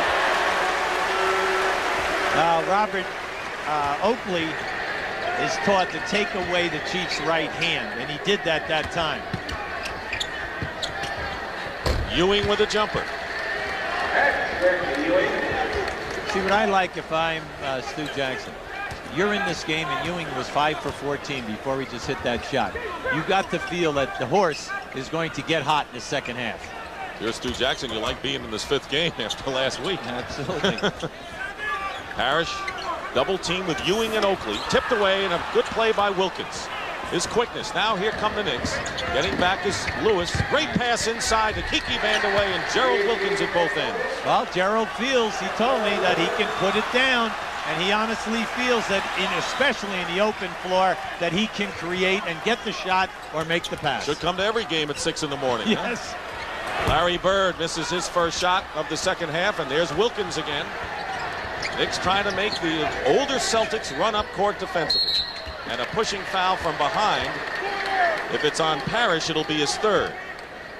And it is. Now watch Gerald make his move, and then he spots Vandeweghe. Nice look, nice catch, and then presence of mind to switch sides of the floor to lay it up. 3 fouls now on Robert Parrish, the first player to pick up 3. Ewing has it slapped away by Dennis Johnson. Plenty of time. Gerald Wilkins with a jumper. Boy, he's come out strong here. He has 10 points, but doing it defensively as well. Well, think about it. Tucker and Gerald Wilkins at that 2-guard spot. Major production today. Parrish pushed from behind, and he'll shoot 2. See, bad foul by Oakley because he had both hands in his lower back and just pushed them off. Well, the referees are going to see that. We all know that if you put the forearm in the back, you get the same result, and very seldom is it called a foul. Well, he didn't get called for that one. Ewing did. Oh! So we'll just erase that on the tape. You'll be in make-believe you never said it. But Ewing picks up his second. That's an oops. That's an oops. I tell you, that was such an obvious, it was like a flagrant push by Oakley. Well, you saw that the officials didn't. 2 free throws by Parrish. The Knicks have not missed yet here in the third quarter. They're perfect 4 for 4 from the field. Vandeweghe with a good screen from Ewing. Now Boston. High score at 58, so that 4-point lead evaporated in a hurry. Hey, Patrick Ewing just fanned out and picked up Larry Bird. McHale over Vandeweghe. Vandeweghe has a tough assignment of either guarding a Bird or a McHale and struggling with both men. Parrish with 3 fouls. Ewing. Great play by Ewing. Going the opposite way. See, he's very active this half, Dick. He's taking it on either side of the lane, and they're looking for him not only out of the set offense, but in the transition game. Remember, the Celtics have beaten the Knicks 26 straight times here at the Boston Garden. Knicks coming back from a 2-0 deficit in the series as Vandeweghe commits his first personal foul.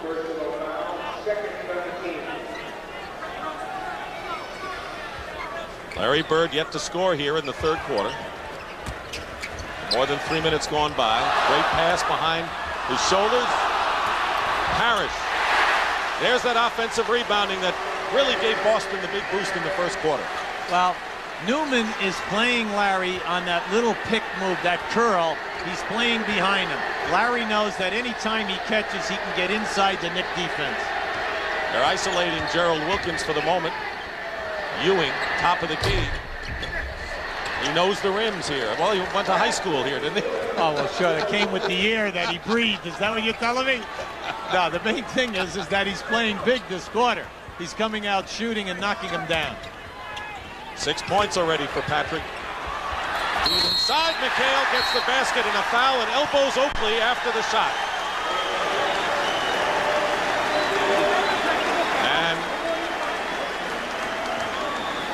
There's a technical foul, I believe.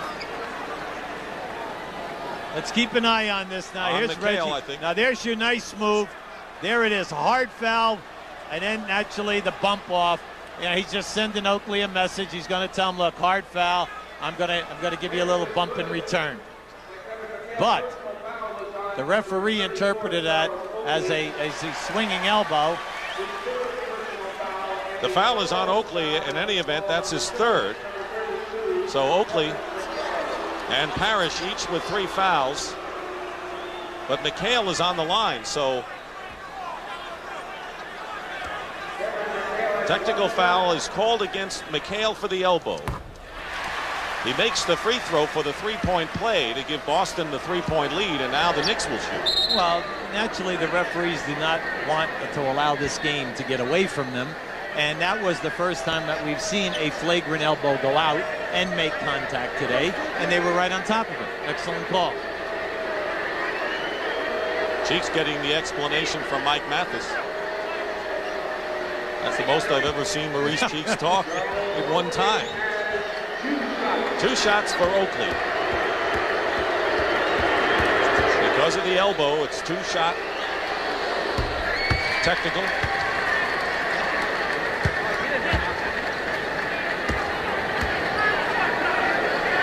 Having a terrific game here, and he, ever since he moved into the starting lineup, has made a big difference. See, if you hit anyone with a flagrant elbow above the shoulders, what's going to happen to you is you're out of the game. But if you have the contact below, they'll call the foul. McHale with a 3-point basket. He kind of got to like that this year, didn't he? Yes, and also I think he's saying, you know what? I think maybe the little play before had something to do with him taking a 3. Hale scored 9 points in the first half, already has 8 here in the third quarter. Ewing comes back with a jumper, and he remains active, and it's 68-66 Boston. Well, what we're seeing in the third quarter are that the Celtics cannot get to him for the successful double team. He's hit all 4 of his shots here in the third. Bird cutting across the lane. Vandeweghe did everything he could do there. Well, see, anytime that Larry comes off that curl, Vandeweghe and Newman continue to follow him. Once he makes his catch, you're at his mercy. Knicks, meanwhile, have missed only 1 shot here in the third quarter, and we have just under 7 minutes to go. Bird causes a turnover. Dennis Johnson. Reggie Lewis with the quickness. Basket good. And a foul.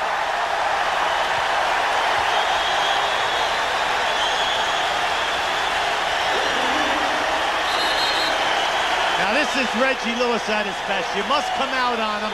Now watch how he scoops the shot. See, he's excellent with the English off of the glass. Foul is on Gerald Wilkins. Timeout.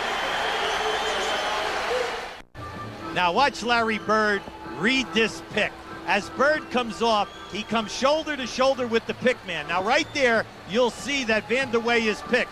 Now once he makes the catch, he looks, he could go down the lane, but look what we have here. We have 3 Knicks. So he says, little ball fake. Now I come back and I make my move. Naturally, everyone can make this shot, all right, off the glass. Now, at the other end, watch a player coming off a pick incorrectly. Now, as Vandeweghe comes off of this, you see right there, he allowed the defensive man to come in between the pick and cause a turnover.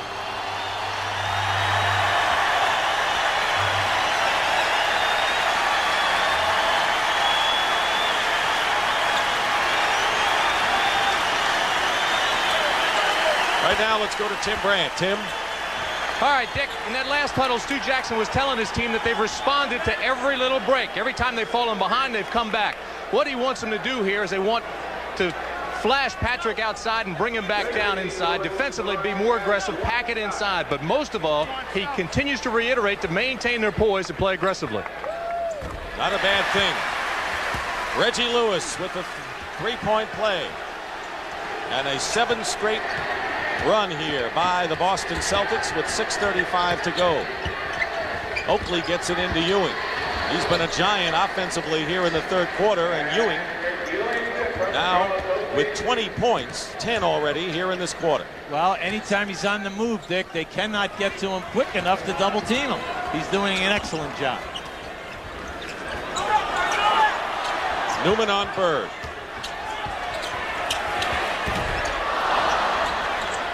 And the Knicks now nearly halfway third quarter, trailing 73-68.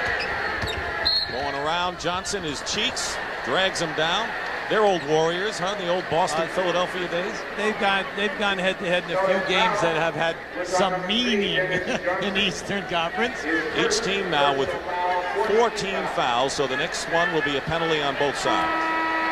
When you have a young ball club like the Knicks do, and what you try to get them to do right now is to stay within what we're trying to run and don't launch any surprise shots, because when you do that, we cannot get on the offensive board. Harris goes out having scored 6 points here in the third, and second to Bird with 18. McHale couldn't control. Well, Patrick read the triple team that time, Dick, but I think he tried to make too fine a pass that time. Look at the defense going on here with Joe Klein, who just entered the game.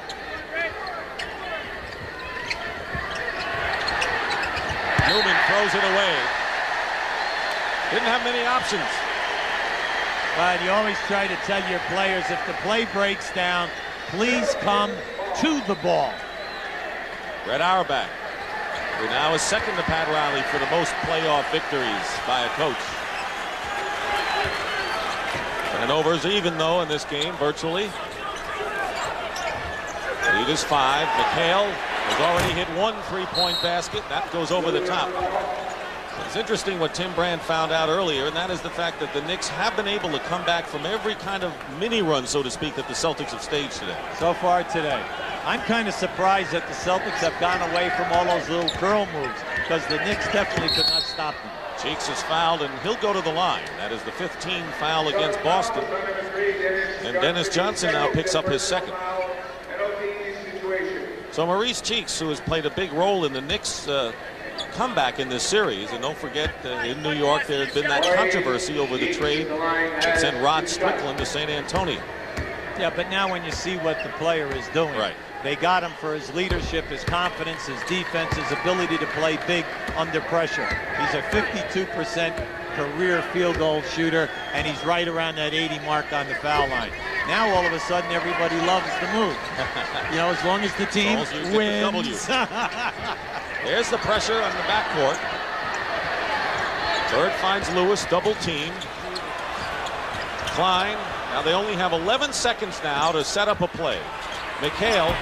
Now there's an example of where the Knicks made the Celtics rush their offense. Well, you remember in the first half when they did that same move, McHale hit the jump shot from the corner. Gerald Wilkins. He still has it. Under 5 minutes to go in the third. See, they are not going to allow Joe Klein to root Patrick Ewing out of that low post area. Here we have the trap. Now the Celtics are scrambling versus the press. Now the main thing is to continue to move it till you get the open shot. And the natural question is, Klein picked up the foul on Ewing. Why wouldn't the Knicks do that more often than they do? Well, Stu Jackson made a great statement yesterday. He thinks that his ball club presses better in Madison Square Garden. Here today, he said, I think we can pressure them from half court back and get better results. The lead is down to 1. So once again, the Knicks have answered the Celtics spurt, but Boston's still in front in this deciding game. Larry Bird hits. Got 21 points. He's coming off those picks today and saying, shot, anytime he's outside of 15 feet. His passing hasn't been all that bad either, after relying on that this week.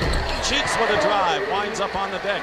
See, what I like about Mo this quarter, Dick, he is looking to penetrate any time that he's at the top of the circle coming off the dribble. 22nd is timeout. Now just watch how he drops that shoulder, goes down inside, takes the double bump, because he was fouled for both people that time on the release of that shot. You know, Maurice Cheeks was a member of that 76er team that won here at Boston Garden back in 1982, and the only deciding game that the Celtics have lost since Larry Bird joined the team. Most of the time, the Gremlins and the Parquet Banners do a number on the visiting club, but not that time. Well, Detroit's waiting for the winner of this game. Philly and Chicago get underway tomorrow, but in the West, Phoenix and Utah follow next on CBS. They'll play the Lakers in the series beginning Tuesday, and Portland leading San Antonio 1-0. It was a best-of-7 series now in the conference semifinals. Well, during the course of the year, Portland defeated San Antonio 3 out of 4 games. And then how about the Lakers? The Lakers were 2-2 with Utah, 3-1 with Phoenix. So that'll be interesting to see who comes out of there this evening. Lewis cutting in. Gerald Wilkins cut him off, and he'll be called for the foul. And so everyone's in the penalty right now. Third foul against Wilkins, and Lewis will shoot 2. I like the statement Larry Bird made about Reggie Lewis. He said he's the only guy in our ball club that can go one-on-one and beat everybody. And also, when he comes off the slices from the other side of the floor, invariably he has his man beaten. He has 10 points right now, does Reggie Lewis, who has scored over 20 points in 3 of the 4 games in this series. He's always the X factor. Well, he's such a quiet player, and you know they run no plays for the guy. So he must get him in the open floor on the opposite side of the flow and then on the offensive glass. Under 4 minutes to go in the third quarter, Boston by 3. Against Klein, Ewing posting up, Cheeks. And it's a 1-point game again. Maurice Cheeks now has scored 6 of his 10 points here in the third quarter. Mo Cheeks is such a disciplined player. He does nothing fancy and nothing unpredictable and nothing with a high degree of difficulty. Klein against Oakley, looking to get Oakley into another foul. Ewing helps. McHale. Misses the tip. Good opportunity for Boston. Goes by the board.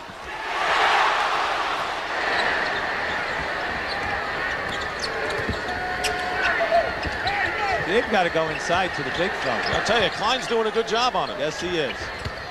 In traffic, Cheeks with a great reverse left-handed layup. See, they're so determined now because Patrick is hot to double and triple team him. They have all kinds of people open. So the Knicks regain the lead by 1. Go on baseline and a push by Newman. And Larry Bird will go to the line. Now watch this return. Now how about this shot? Beautiful. Played the glass, got the bite.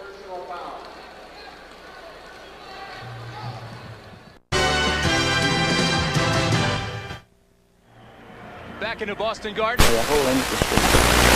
Year was 1984. They had a great year, but even then, in the playoffs, they came up short. A valiant effort by Bernard King, playing with splints on both hands, carried the Knicks to the dramatic 7th game. He averaged 29 points for the series, but it wasn't enough for Hubie Brown's team. Larry Bird was unstoppable, hitting a triple-double, and the Celtics, using the home court, the mystique of the Garden, went on to capture the Eastern Finals and eventually the championship from the Los Angeles Lakers. Hubie, of course, what was it like coming into that 7th game? You talk about it all the time, I know. Well, in 83 and 84, we were 9-9 with them, beating them here twice, but yet we could not get a win at home. I mean, on this floor. They beat us all 4 games by 10 or more points. Larry Bird elevated his game that day and could be one of the greatest games he's ever played. He had 39 points, 12 rebounds, 10 assists, did everything. Really rose to the occasion. How many guys have...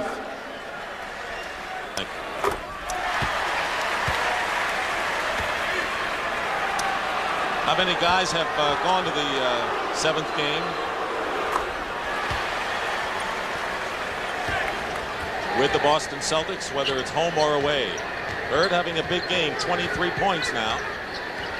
Well, you know, that's why he's just at that other level, because he relishes the pressure. Gerald Wilkins. Oh, boy. You know, this is a game in which Boston had a 9-point lead. Knicks came back to lead by 3. Then it was Boston by 7. Knicks came back again, as they have right now. They have answered every Celtic surge today. Well, I think they have Patrick coming to the front in the 3rd quarter, really playing great basketball, has given the rest of the guys confidence. Pass overthrown. McHale claims he was held on the play. Yeah, but you see, in today's game, you're not going to get any of that. You're not going to get those little bumping fouls and grabbing, because if we did, you know, what we were doing is shooting foul shots today, going from end to end. Each team has turned it over 10 times in this one as we get close to 2 minutes to go in the 3rd. Klein picking up Wilkins on a switch. Ewing matched up against Lewis. And there's the offensive rebound, and Oakley draws the foul inside. And now the Celtics have to be upset with themselves in allowing New York to get the 2nd shot. Well, they played really good defense this time, and you know, he knew that he couldn't penetrate, so they passed back Ewing. Now watch Oakley here. See, this is 2 guys working. That's how Oakley gets paid. He gets paid to put his body into the chest of your big man. And at the end of the day, he's not counting how many times you hit him in the head. John Bagley commits his first foul. Oakley has 18 points along with 12 boards, and Robert Parrish, who has responded in this game, gives Joe Klein a breather, and Klein has played well in reserve. He's done an excellent job moving Patrick around. But you know, the Oakman right here, he's the guy that gives everyone the quiet confidence and also allows Ewing to upgrade, because Patrick knows that he can count on Oakley getting key rebounds. That matches the biggest lead the Knicks have enjoyed. It was earlier in the game at 39-36. Under 2 minutes to go here in the 3rd quarter. The Celtics must close down the passing lanes and get the good angles to feed their post people. Bird looking inside. Parrish kept out well by Ewing. Long shot by Parrish. Cheeks winds up with it now. Knicks looking for their biggest lead of the game. Johnny Newman splits the middle to Patrick Ewing, and it's a 5-point lead. See, what you like if you're Stu Jackson, not only are we penetrating and doing a good job, Dick, but we're making the unselfish pass to the guy who has a better shot. Now watch Parrish react. Look at that triple team presence to drop off the pass. Johnny Newman picks up his 4th personal foul, and John Bagley on the line. There's a rare smile between two combatants there. Whoever expected to see this? Yeah, but guys like that, they appreciate the work ethic of the other person. You know, we see some guys throwing some trash here, but we really know they're really not trash. Not in the least bit. No. Never thought they would. No. Lead is 3. Bagley trying to fight through Ewing's screen right now. Cheeks finds an opening, and Maurice Cheeks again now. Cheeks with 14 points. Mo did that. That was like a surgeon operating. He created it, he staggered his dribble, and then took advantage. Larry Bird comes back. 25 for Larry Bird. The Celtics, if they're going to get it done, they've got to play better defense off the dribble in this half-court attack by the Knicks. They're going to call Bagley for the push, and Cheeks will shoot 2. Watch Cheeks survey here. See, he gets bumped, see, but he takes a look. Then he steps through. But how about that? You split Bird at 6'9" and McHale at 6'11". Maurice Cheeks has scored 10 points here in the 3rd quarter. Patrick Ewing 14. They have been the big people offensively for New York.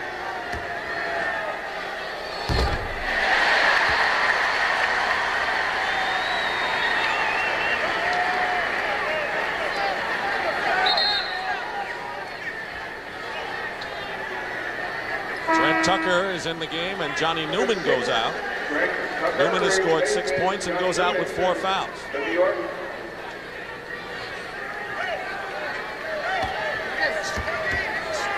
Now, from a strategic standpoint, Trent Tucker or Wilkins will go against Larry Bird at that small forward position, or we might see a lot of this. The 2-2-1 full court trap. Now the Knicks wanted backcourt that time. 18 on the shot clock. Driving the baseline, a forced and a great play by Bagley, because the Knicks would have had an easy fast break. Parrish into the hands of Tucker. Now the Knicks push it up again. Shot clock is off. New York leading by 4. We're going to hold for the last shot here. 10 seconds. Ewing setting up his pick high. Now they get 2 seconds. Wilkins way off the mark as the buzzer sounds, but the Knicks have the lead coming into the 4th quarter, and Patrick Ewing with 14 big points in the 3rd quarter. And that is the end of the 3rd period with the score. The Knicks 87, the Celtics 83, and will return to the Boston Garden after this message and a word from your local station.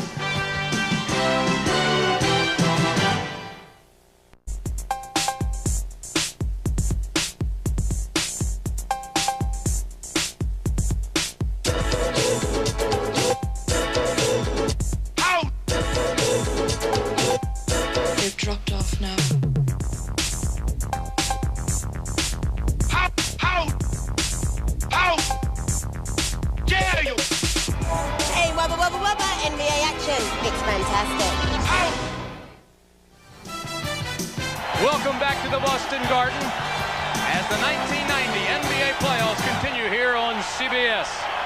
Game 5 of this best-of-5 series between Boston and New York leads it by 4. A quick reminder coming up later today here on CBS, Game 5, Utah and Phoenix. That's coming up next. Right now, let's go back to the table.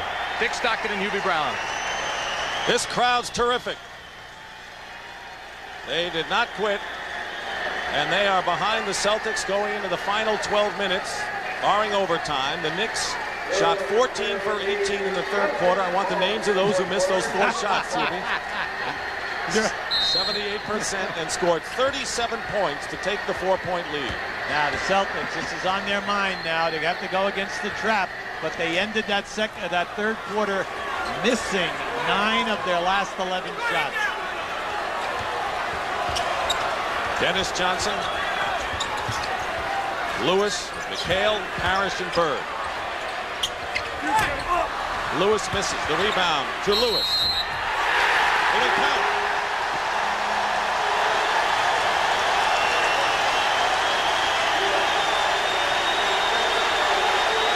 Now just watch as this rebound comes off, how Reggie is behind the backboard. Look at this. He not only had to get around Ewing, but come out from underneath. He misses the free throw. The foul was on Charles Oakley. So Oakley now has 4 personal fouls. 87-85. Newman driving against McHale. And he'll jump it. And he'll be on the short end of that jump for sure. When you coach a young ball club or a team like this on the road, what you try to tell them is that we are not going to be getting any major calls here down the road. You must play big, and you cannot complain if you get bumped on drives to the basket. Stu Jackson told his team, we know the Celtics will have at least 3 big runs. How we handle those runs will determine how we come out. The moment of truth. And maybe in the midst of one now. See, I don't know why they went away from that in the third quarter. For some reason, they didn't go to that. Larry can get a shot every single time off of that play. 27 for Bird. Tie score. Tucker for 3. And he nails it. Big one for Trent Tucker, his second of the game. Trent is having an outstanding game tonight. Defensively as well. Yes, by hitting a long jumper, he's keeping the honest in the low post area as well. Bird posting up against Newman. Ewing blocks it. McHale misses the jumper. And now the Knicks pushing it up now. Leading by 3. Oakley laboring, coming across half court now. Ewing. And it drops. Patrick Ewing now has 26 points. He only had 4 after the first quarter. He has been a big factor here since then. Well, you know, it's interesting, Dick. No 2 shots have been the same for Ewing in the second half. In the post, McHale to Dennis Johnson. Great feed, and it started with Bird. You know, we've seen very little of that today. A Boston pass into the post, and then a return pass to a cutter. Final quarter of the deciding game. Ewing with a turnaround misses. McHale, 3-point lead for the Knicks. This is game 5. Winner plays Detroit. Double team with Cheeks. Dennis Johnson, open.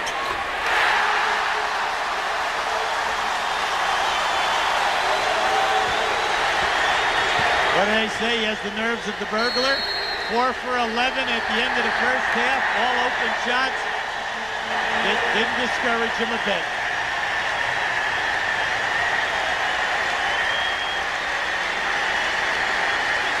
Now watch the cutter now. Beautiful pass by McHale.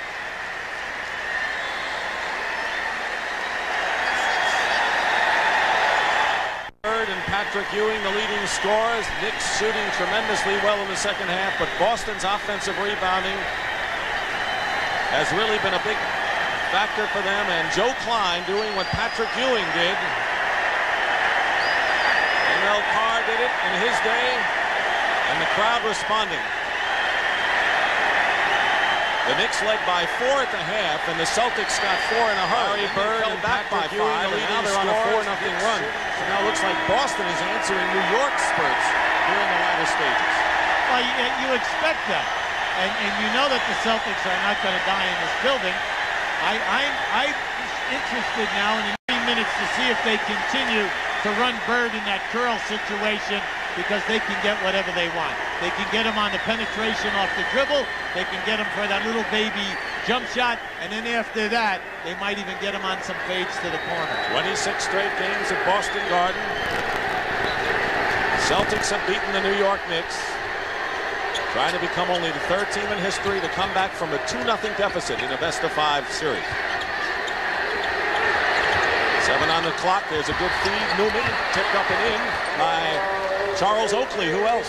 What a move by Oakley. Newman was inside of him and thought that he was going to get that offensive rebound. 21 points for Oakley, playing his best game of the series.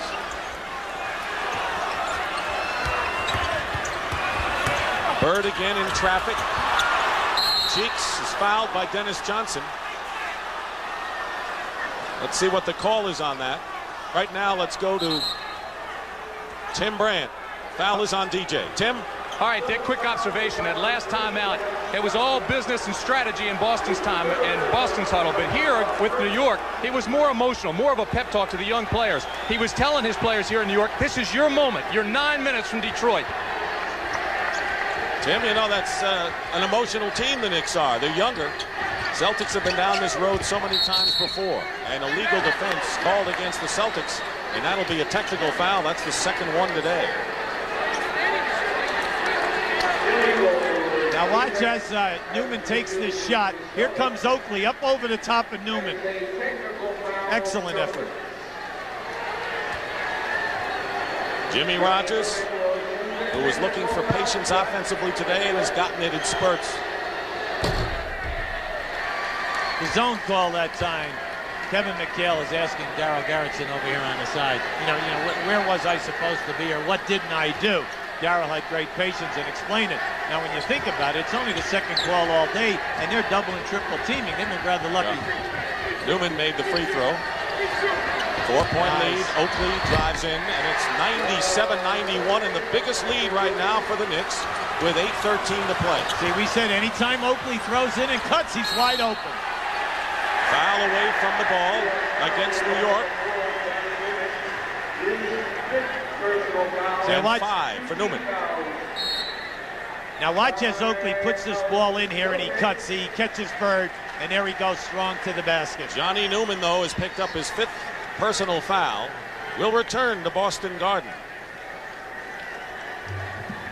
Way back to Boston. A reminder that coming up later, Game 5 of this opening Western Conference round of playoffs between Phoenix and Utah. And good afternoon, everyone. I'm James Brown. Injuries casting a bit of a cloud over to two of the game's biggest stars. Karl Malone of the Utah Jazz suffering from a deep groin pull. We'll find out how much his activity is limited around the basket. For Phoenix, their spiritual and floor leader, Kevin Johnson, suffering from a painful hip pointer. They will start. We'll find out how effective they are coming up in just a little bit. Now let's send you back to Boston for that Boston and New York series. Dick Stockton and Hubie Brown. Hubie Brown, we've got a big decision here for Stu Jackson because Johnny Newman just picked up his 5th foul. There's the time, and there's the score. Well, here are your options. You leave Newman in, you have 8 minutes to go. But you know that he's matched up with Bird. He could foul out on the next possession. Now, you'd like to bring in Kenny Walker. Kenny Walker has an injury to his sternum, so that takes away a major option. Your third option is Kiki Vandeweghe, and that's exactly what we're going to see. Try to buy 3 to 4 minutes here, and then bring Newman back with about 4 or 5 to go. And you know that Bird's going to be going after Kiki Vandeweghe as well. Well, at both ends. The Celtics have been going to Bird. The Knicks have been going to Ewing. Go to your pressure people and make it happen. McHale double team. 13 on the shot clock. Parrish in the low post. Dennis Johnson is wide open. Nothing surprising there. Dennis Johnson with 14 points. And you know, when he scores around 15, normally that strategy fails because he's hitting it. Absolutely. Because then what happens at the end of the game, you know, you fail the double team because you want to stay close on him. Let's give him his due. He's knocking him down. Ewing. Parrish defending. That was good defense that time by Robert Parrish. Look at the Chief, the old Chief.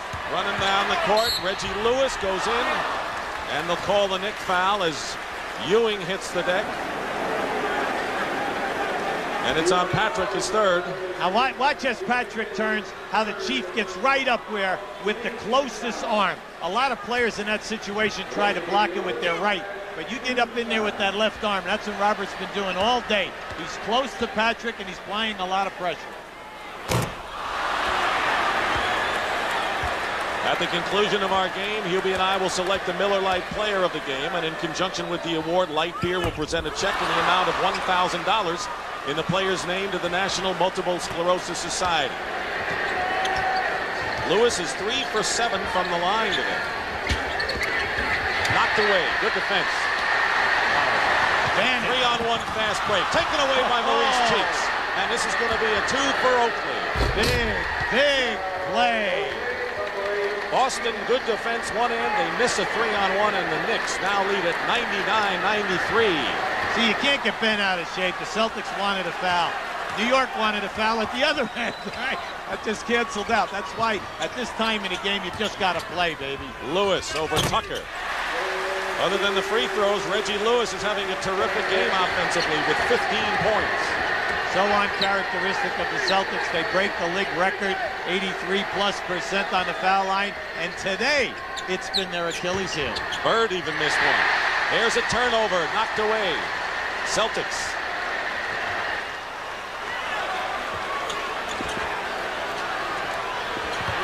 Bird. That time Vandeweghe played him nice off to the shooting hand. Nearly halfway through the final quarter. 4-point lead New York.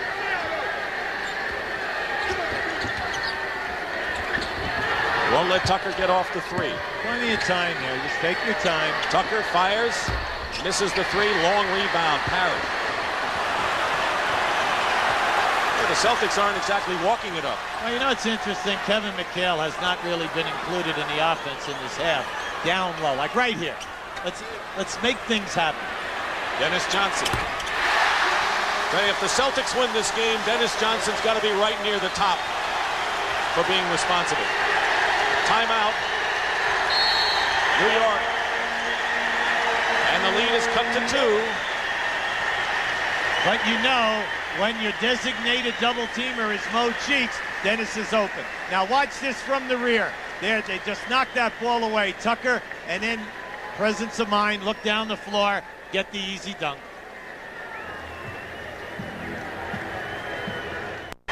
Now this is the performance of Dennis Johnson in Game 7s at Boston Garden.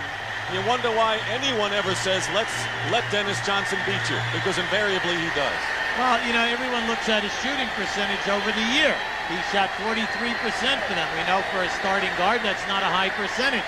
But he has that ability to rise under pressure. You can't stay in this league 14 years and do what he has done as a point guard at Seattle, in Phoenix, and in here, and get the respect of your peers unless you contribute big at pressure time. He has hit 6 of his last 9. Johnny Newman, though, back in the game for the Knicks. Stu Jackson can't wait anymore. Newman playing with 5 personal fouls and still 5:20 remaining. But the Knick lead has been cut to 2. Was 6. Double team McHale and Parrish on Ewing, and Johnny Newman gets free again. Just go back over the game today. How many layups? Oakley, Newman, any cutter that goes through, they're wide open. But let's give Patrick credit for delivering the pass. 5 minutes left. A Knick foul on Trent Tucker. That is the 4th team foul against the Knicks. One more there in the penalty. See, now watch as McHale comes. We call this big man, big man. That opens up either Oakley or the slice man. That time the slice man, Reggie Lewis. There you go Lewis, and double him in a hurry. Parrish. Lewis found him despite the double team. 101-99. The Celtics, by the way, have 3 fouls to give. That could be a factor down the stretch. The thing with the Knicks, you want to keep your movement. Ewing. And it's a 4-point affair again, and Patrick Ewing has 28 points. So it looked like his offense was going to be less than it had been, but 28 points, that's what he scored in Game 2. First time today, the jump hook in the lane. First time. Bird beating Newman to the baseline. Misses the shot. He misses the jam, and now the Knicks leading by 4. Cheeks gives the Knicks a 6-point lead. When was the last time you saw Bird miss one of those? Yeah, well, from now to the wire, Larry's got Newman on him in foul trouble. They go in there any time. Newman knows he cannot foul him unless he wants to leave this contest. Loose ball. Lewis. Tell you, Reggie Lewis is having a terrific game. So both Boston starting guards. 17 for Lewis, 16 for Dennis Johnson.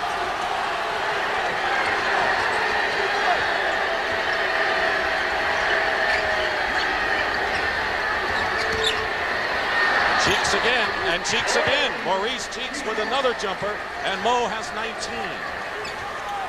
What's to say? He gives you IQ on the floor. He doesn't talk much. All he does is demonstrate to everyone else. 8 out of 10 from the field for Cheeks. Dennis Johnson passes up the shot with 10 seconds on the clock. Bird. Rebound by Charles Oakley. 14 for Oakley. See, Mo Cheeks is yelling, go, go. He's trying to put, but the two big guys who are working, Ewing and Oakley, are really tired. Newman for 3. A big one. Johnny Newman with a 3-point basket, and the Celtics trail now by 9, and a timeout called by Jimmy Rogers with 2:51 remaining. Excellent ball movement, and then we're seeing some people not afraid to take the long downtown shot.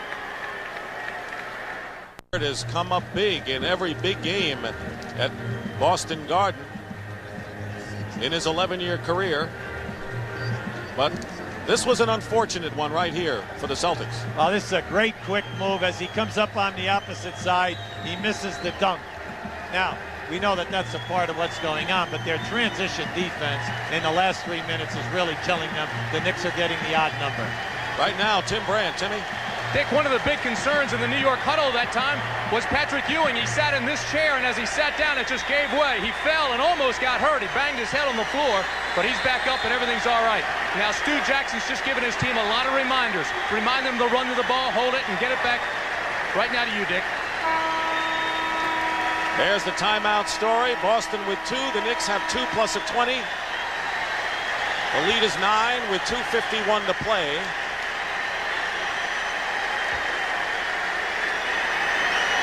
Biggest lead of the game matches the Celtic first quarter lead.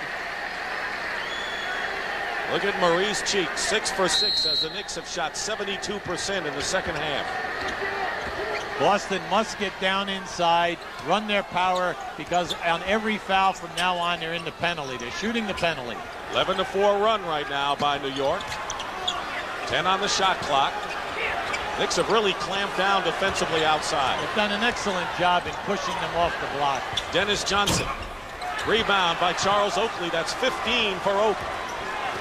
Now the Knicks are in no hurry. Now, see, when the Celtics shoot and miss, it's just amazing. It's jumping out at you. No second shot opportunities. 26 straight victories for the Celtics against the Knicks at Boston Garden. 2 minutes plus away from being a race final. Here's Oakley. Nearly threw it away. 1 second. Ewing hits the corner. And you got to know something when that happens. That's an omen. Well, we knew that Oakley knew that as he threw the ball into the corner, right? A 14-4 run by the New York Knicks, and some of the fans are starting to make their way to the exits. Watch how he picks this up. The bench is yelling at him, shoot it, shoot it. And not only does he make it, he makes a 3. Look at Stu. Come on, Stu. Will it in. First-year head coach Stu Jackson. An illegal defense called against Knicks. That's the first. 31 points for Patrick Ewing. Only the Fort Wayne Pistons back in 1956 and recent vintage, the Golden State Warriors in '87, have come back from 2-0 deficits to win a best-of-5, and even Red Auerbach masks what's going on. Lead is 12 for the Knicks with 1:45 remaining in the fourth period. Coming up next, the Suns and the Jazz for their Game 5 in the West.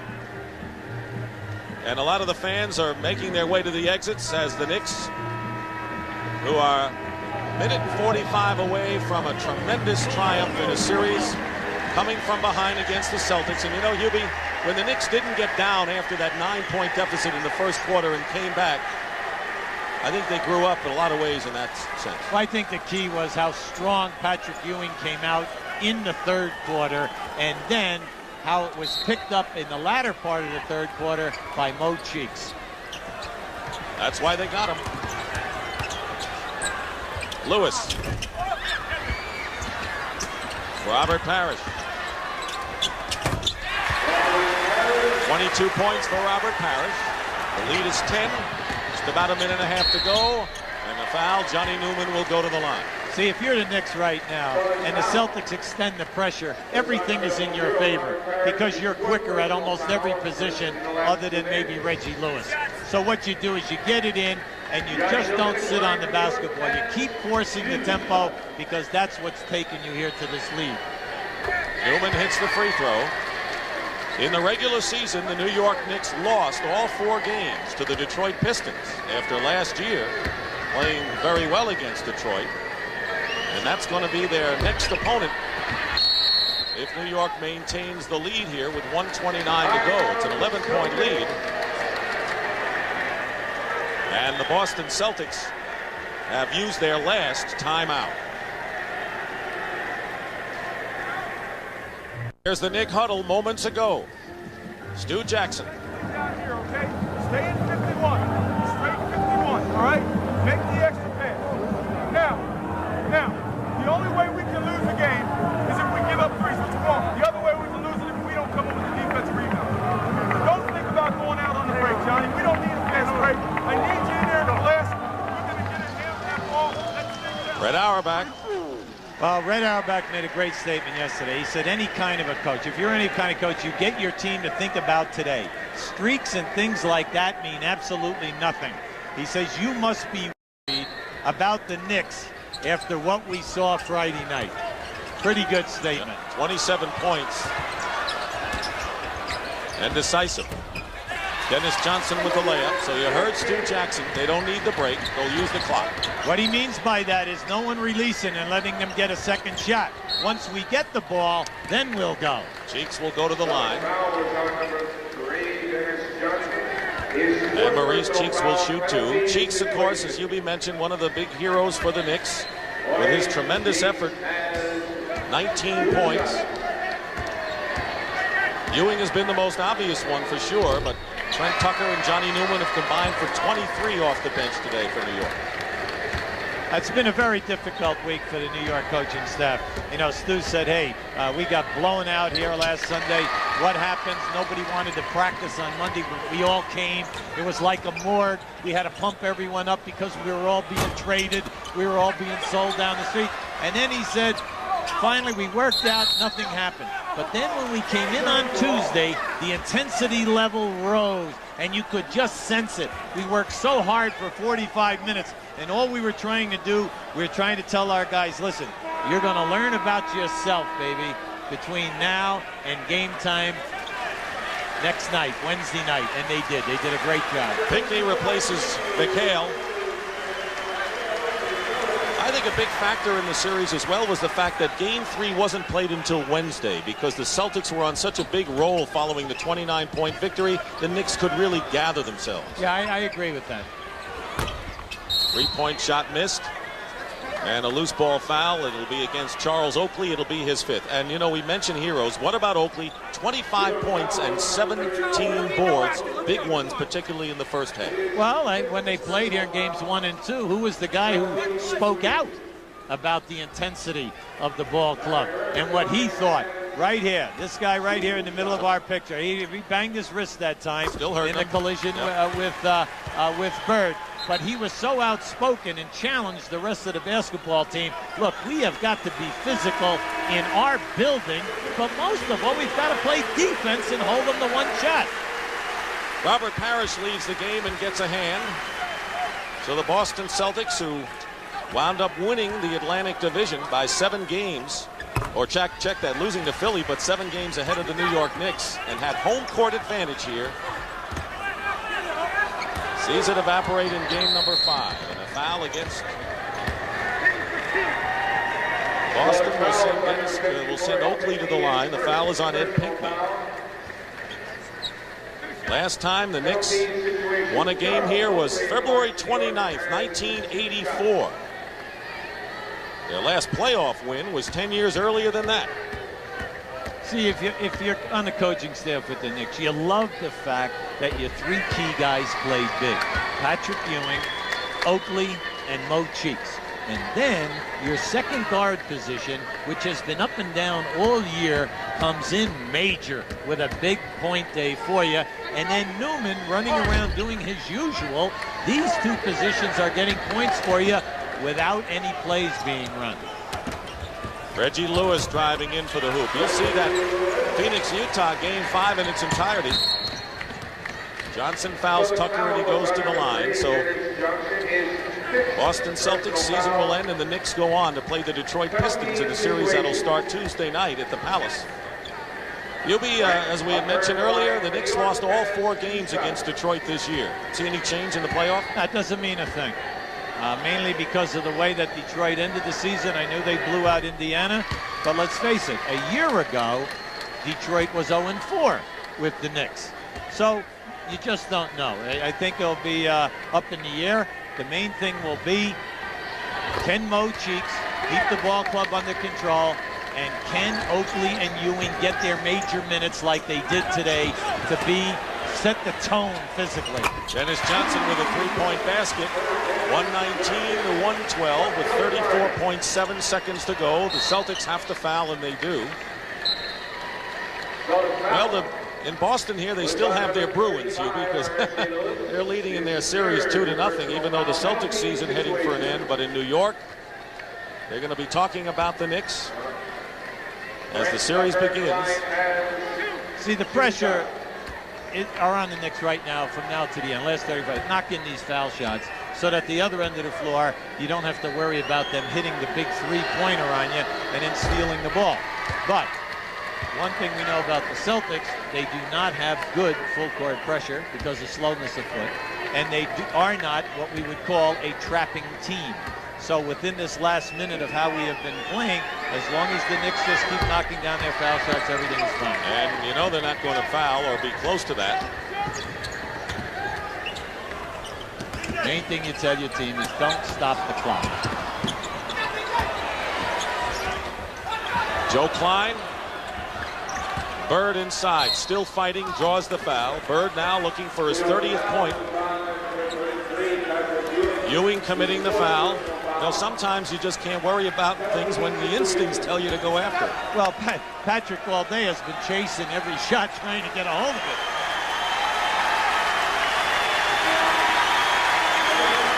Gerald Wilkins, the new father. Dennis Johnson goes out of the game, but Gerald Wilkins, the new dad, plays a big role, and the crowd gives the Celtics an ovation. They have been terrific fans here over the years, and you know they are really vehemently in favor of Boston, but they have always had that feeling for teams that have won, like the Lakers, and in this case the Knicks and Philadelphia earlier. Johnny Newman. Double dribble, turns it over.